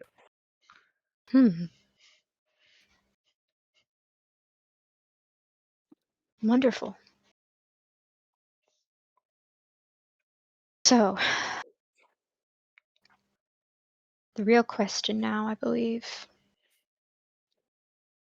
is how or if we should figure out how to leave and then go get the statue and then come back with the statue. Is that what we need to do? Well, he seems to Louis, you cut out a little. just as is. But I don't think it's a coincidence that the statue goes there. Okay. Indeed.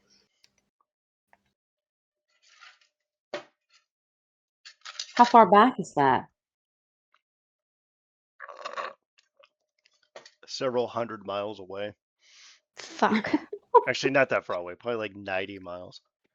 But I remember, think you took a teleporter from here to there, so there was likely a teleporter from here to there. So I just gotta find it. we'll at least look for a teleporter first and Then we need make a to decision based on what we try to find. find a way to transport something that's 300 pounds between the three of us. Can you all Right. carry 100 pounds each? Yeah? I assume so.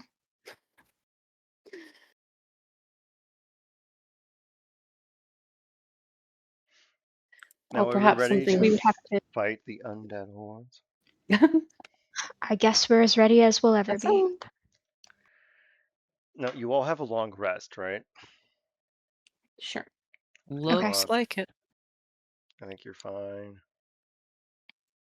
Okay. So are we gonna go out and open the doors to the armory? Yeah. I think let's sneak in. Give me a stealth check. All of us? Yep. Oh my god. Oh well, that's about right. You can take advantage.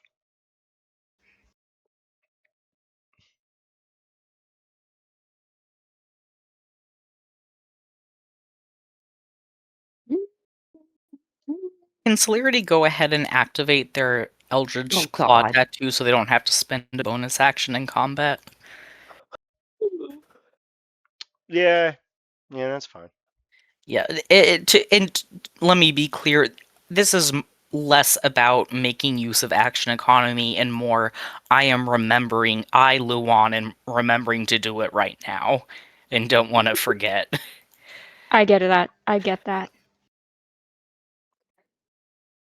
Yeah, I'll allow you to do those things as a free action. Sweet. All right.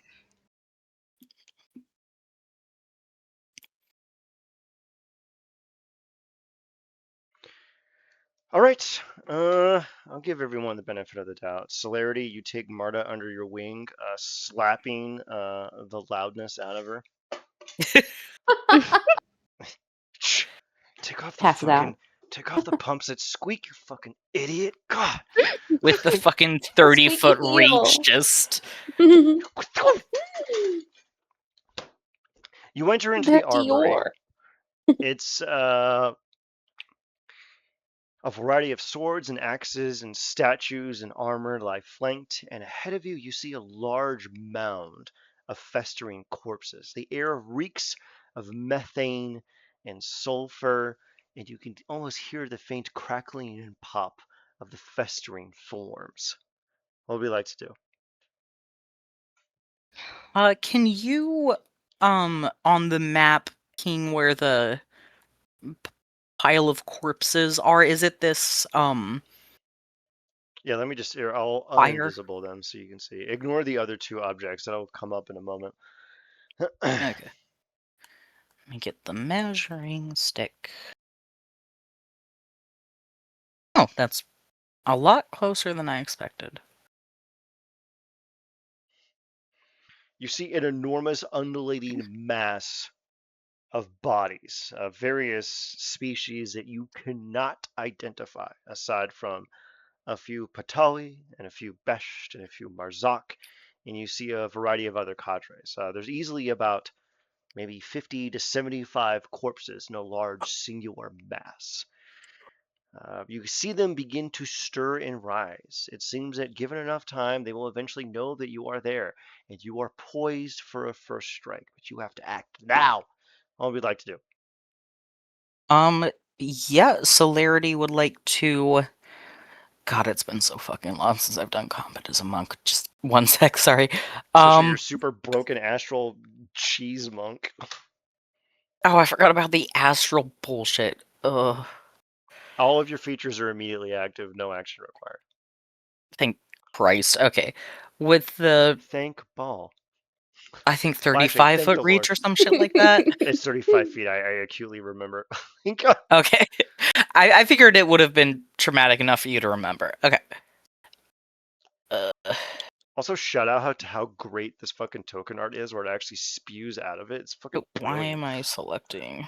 That is cool. Okay, for some reason, I am moving Marta when... Oh, there we go. Okay. Get just as close... Oh, wait, I actually don't need to get that close for, what I'm going to do. Okay, so 2 focus points, and this is an action, I believe. 2 focus...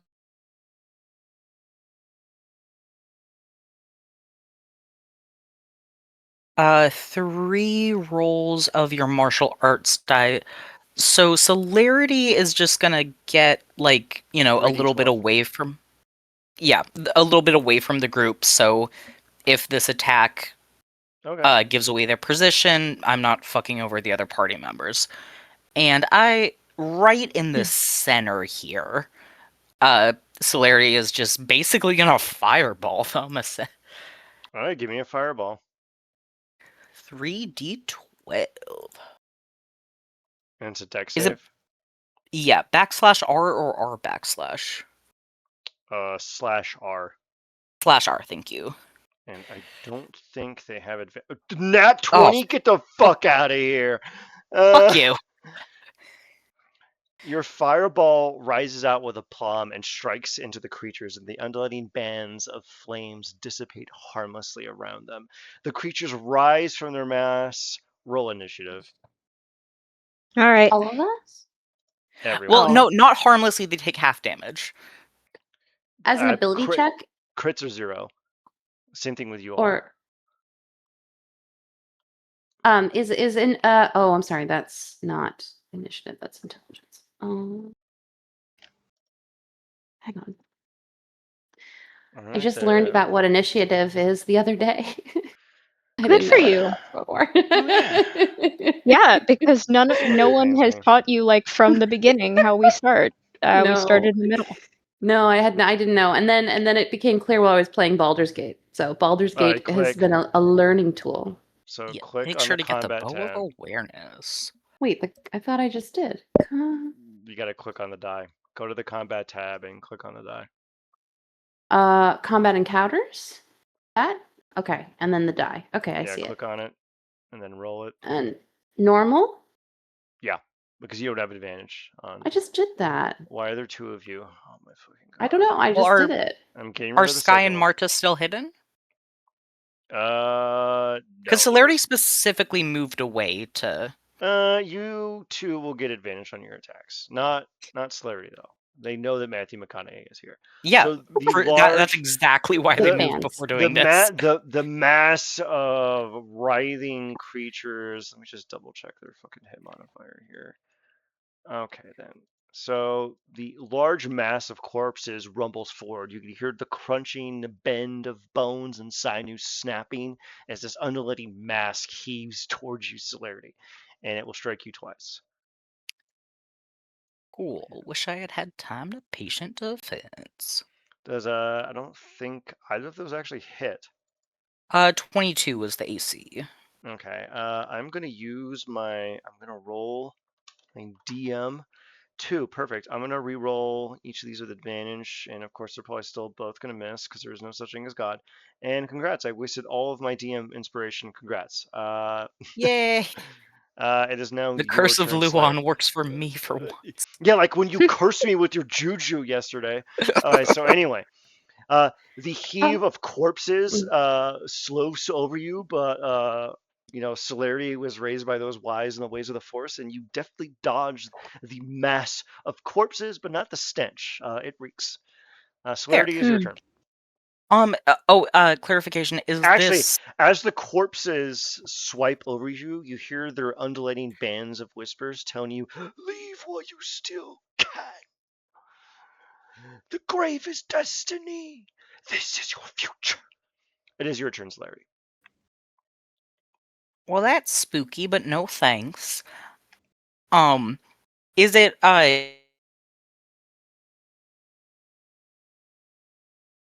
threw the fireball at them. What was that? You broke up like crazy.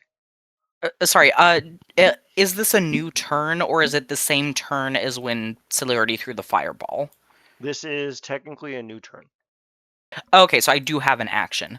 Yeah. This is round 1. Technically, you sneak attack them, kind of. Oh god, I gotta keep track of the fucking focus points. Let me just... Okay, so I'm at 8 focus points. God, this is so many. God, this is costly. I'm gonna fireball them again. All right, go ahead and fireball them.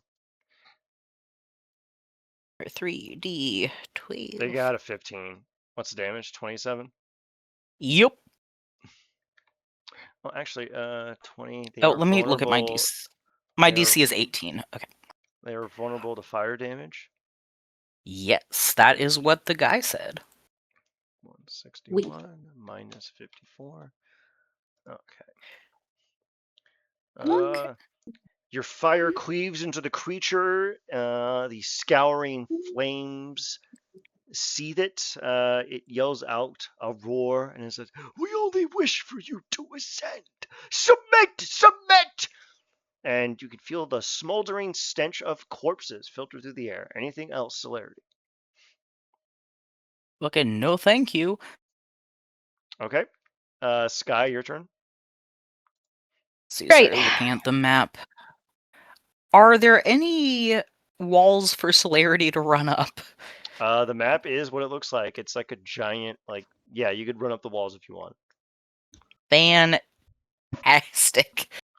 All Let me right. double check what their movement speed is. You can go ahead and do that while Sky does her turn. Sky, what do you want to do? Yeah.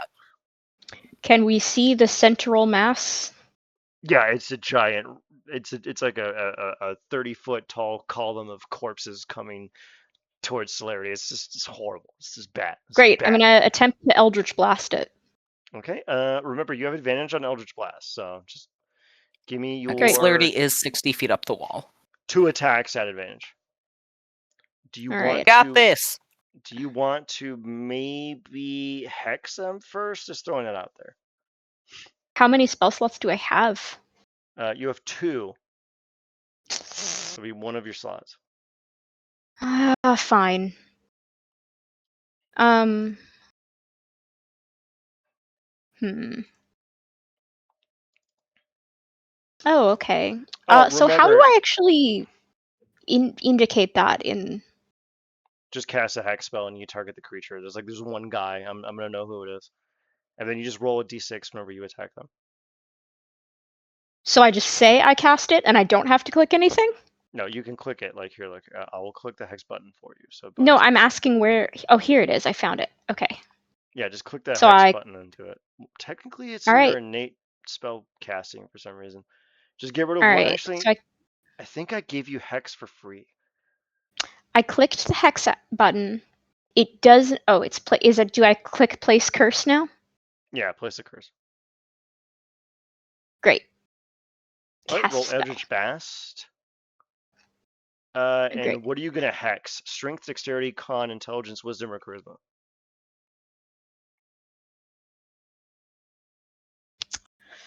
Um. And remember, because you are a Gulak, you also affect the saving throw. So you can give them disadvantage on Yeah. saving throws automatically. It's pretty useful. Yeah, I was gonna say con so we could hit it harder, but I am worried about how hard it hits us. Oh, if you do con Celerity, that'll be helpful with Con. Celerity's stunning strike. Yeah, I do don't know why con. you're speaking in third person, but I'm for it. Yeah. Con it is. All right, you're hexing con. Go ahead and give me 2 Eldritch Blasts at advantage. Great. It's not under cantrips. Where is it these days? Great, it's also not under innate spellcasting.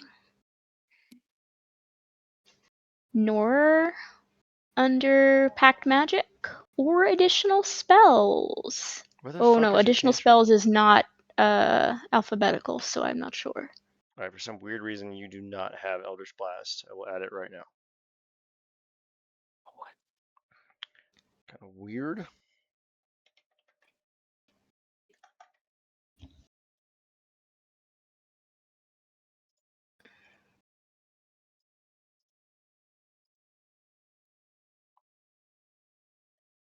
Okay, I've added it. Don't touch it yet, though, because I have to make it so that it is a D12.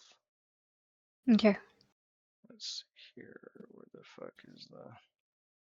Where's the damage? Here's the attack, edit, default spell, effect. It uses a D12. You get an extra 6 damage because of your Eldritch Invocation. Alright, go ahead and do it now. Alright then. And you add an extra D6 each attack because of Hex. Alrighty. Hit attack. Click the attack button. Click the attack button. I don't know why the fuck it's doing that. Okay, but doing click- that just what? Like that. Click the attack button in the chat and then click normal. Actually, click advantage. I don't know why it's doing it. What the fuck? Get the fuck out of here. Like, like, do it again, I guess. Hell yeah. Click attack. Again? Yeah, because you have 2. You get a 3rd at level 11. Well, now it just has 2 pop-ups for the attack roll. So do click I hit? attack and then click advantage. Right, so I click attack a 3rd time. Now which pop-up do I put advantage on? Just click, it doesn't matter. Just click one and then click advantage. There you go, perfect. Okay. All right, now do damage twice and make one of them critical. So just click on one of the pop-ups, click damage, and then click critical hit. Okay. The pop-ups are gone for some reason, but that's gonna be fine because there's damage right here. Critical, you said? Yeah, one's critical, one's not. All right, so that's 1. Okay. And that's 2. So you do 24 points of force damage. All right, now roll 2d6. And I'm gonna treat it so that your hex ignores resistances. So you do another 11 damage. Great. All right. The creature is now bloodied. You can see that the corpses are beginning to fray and fall apart. Anything else, Sky? I believe that's all.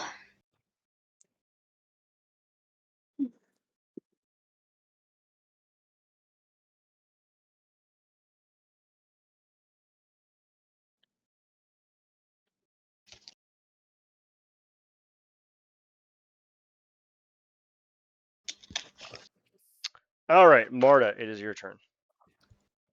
Okay.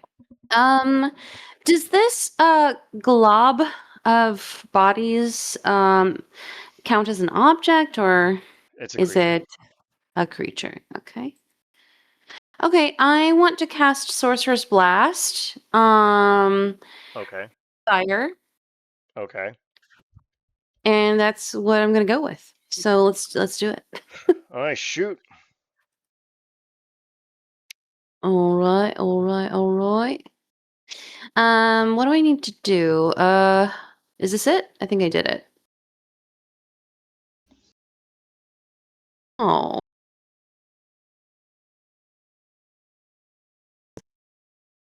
Can someone tell me if that was correct or not?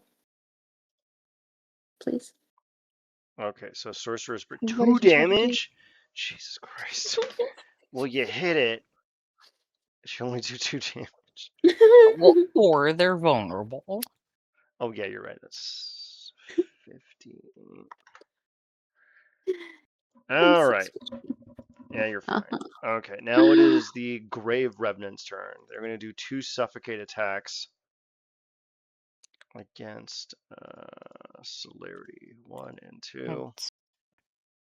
Yeah, 22 and nat 1. And I'm going to cheese a little, and I'm going to fucking roll that one at advantage. Can I please ask a question before we move on? Yeah, what? Because I have the Fire Shield spell, and it says that it's better in the hands of a wizard. Can I pass this over to Sky? Unfortunately, we don't have any wizards in the party. Sorry, yeah, go we don't on. have any Ian. wizards. I'm sorry. Okay, never mind. There's Alright, so nothing we to have be a sorry 20. for. So we have a 22 and a 26 for a Those total. both hit. Oh, do I have the deflect attack things yet? Oh, actually, because it automatically grapples on a hit, the next one would have been an advantage. So perfect. So yeah, you could have reaction to reduce this by a monk die, if I remember. The attack reaction. Oh, D10 plus Dex mod plus monk level. Okay. Yeah, go ahead. So let's see. That's so before anything, that is 49 damage total. Oh my god. I think you just killed it. Okay, actually, hold on a second. So you deflected Oh. 49? No, I'm saying it did 49 damage to Celerity. Yeah, so you're gonna deflect 5, so 44. 5 so 5 plus my dex mod 6, so that's 11 plus my monk level 10. So 21. Okay, apply So I 21 basically damage. defect the second attack. Perfect. So just Okay, apply I take 21 to your 28. critter sheet. 28? Yeah, go ahead. Myself on. Oh, can I redirect it? No, only if I reduce it to 0. Okay.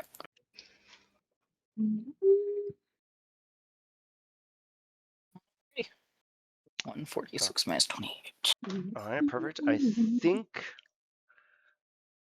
Alright. Celerity is now your turn. Just end his life. Cool. Finish it. Cool. Celerity is going to move. Well, if it just hit me, it's in range.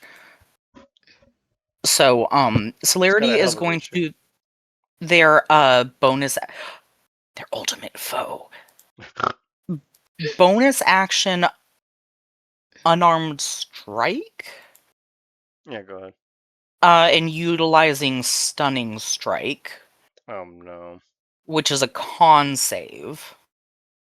Oh no.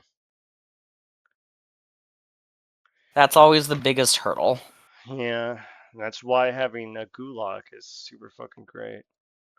Well, con is their strength, but unfortunately they have disadvantage. I think they failed. What's their AC? 14. Oh, thank Christ. Yeah, they save Yes, it they tough. fail by 1. Wow. Okay, so how much Cool. damage So does they're that do? now incapacitated. They take 12 bludgeoning. Oh, wait, one moment, sorry. Give me the Carfax. So that's... I'm just making sure. Okay, the elemental attunement.